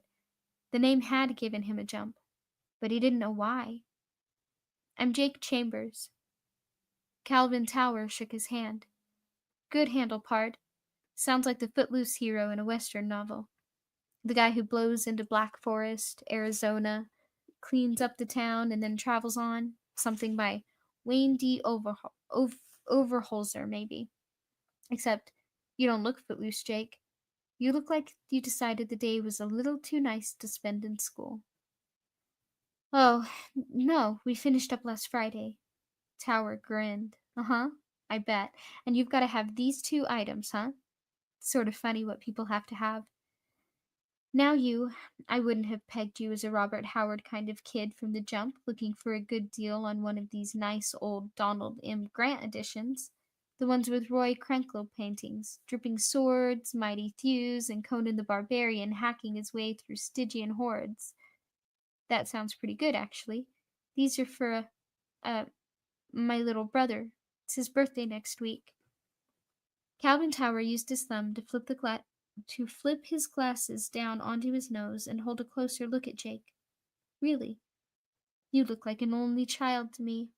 An only child if I ever saw one, enjoying a day of French leave as Mistress May trembles in her green gown just outside the bosky dell of June. Come again? Never mind. Spring always puts me in a William Cowperish mood. People are weird but interesting. Tex, am I right? I guess so, Jake said cautiously. He couldn't decide if he liked this odd man or not. One of the counter browsers spun on his stool. He was holding a cup of coffee in one hand and a battered paperback copy of The Plague in the other. Quit pulling the kid's chain and selling the books, Cal, he said. We've still got time to finish this game of chess before the end of the world, if you hurry up. Hurry is antithetical to my nature, Cal said, but he opened Charlie the Choo-Choo and peered at the price penciled on the flyleaf. A fairly common book, but this copy is in unusually fine condition. Little kids usually rack the hell out of the ones they like. I should get $12 for it. Goddamn thief, the man who was reading The Plague said, and the other browser laughed. Calvin Tower paid no notice. But I can't bear to dock you that much on a day like this. $7 and it's yours, plus tax, of course. The riddle book you can have for free. Consider it my gift to a boy wise enough to saddle up and light out for the territories on the last real day of spring. Jake dug out his wallet and opened it anxiously, afraid he had left the house with only $3 or $4. He was in luck, however. He had a 5 and 3 ones. He held the money out to Tower, who folded the bills casually into one pocket and made change out of the other. Don't hurry off, Jake. Now that you're here, come on over to the counter and have a cup of coffee. Your eyes will widen with amazement as I cut Aaron Depno's spavined old Kiev defense to ribbons. Don't you wish, said the man who was reading The Plague. Aaron Depnew, presumably. I'd like to, but I can't. There's someplace I have to be. Okay, as long as it's not back to school. Jake grinned. No, not school. That way lies madness. Tower laughed out loud and flipped his glasses up to the top of his head again. Not bad. Not bad at all. Maybe the younger generation isn't going to hell after all. Aaron, what do you think? Oh, they're going to hell all right, Aaron said. This boy's just an exception to the rule. Maybe. Don't mind that cynical old fart, Calvin Tower said. Motor on, oh hyperbarian wanderer. I wish I were 10 or 11 again, with a beautiful day like this ahead of me. Thanks for the books, Jake said. No problem, that's what we're here for. Come on back sometime. I'd like to. Well, you know where we are. Yes, Jake thought. Now, if only I knew where I am.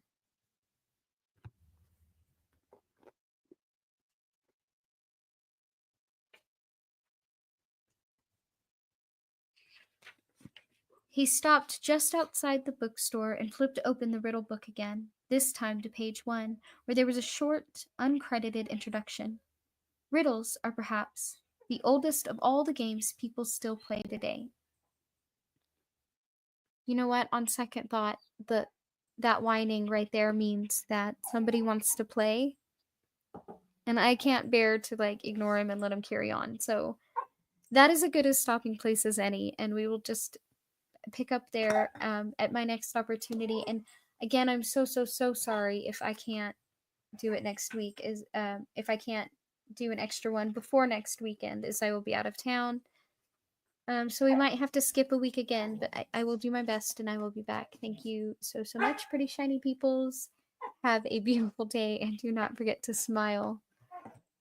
Later days.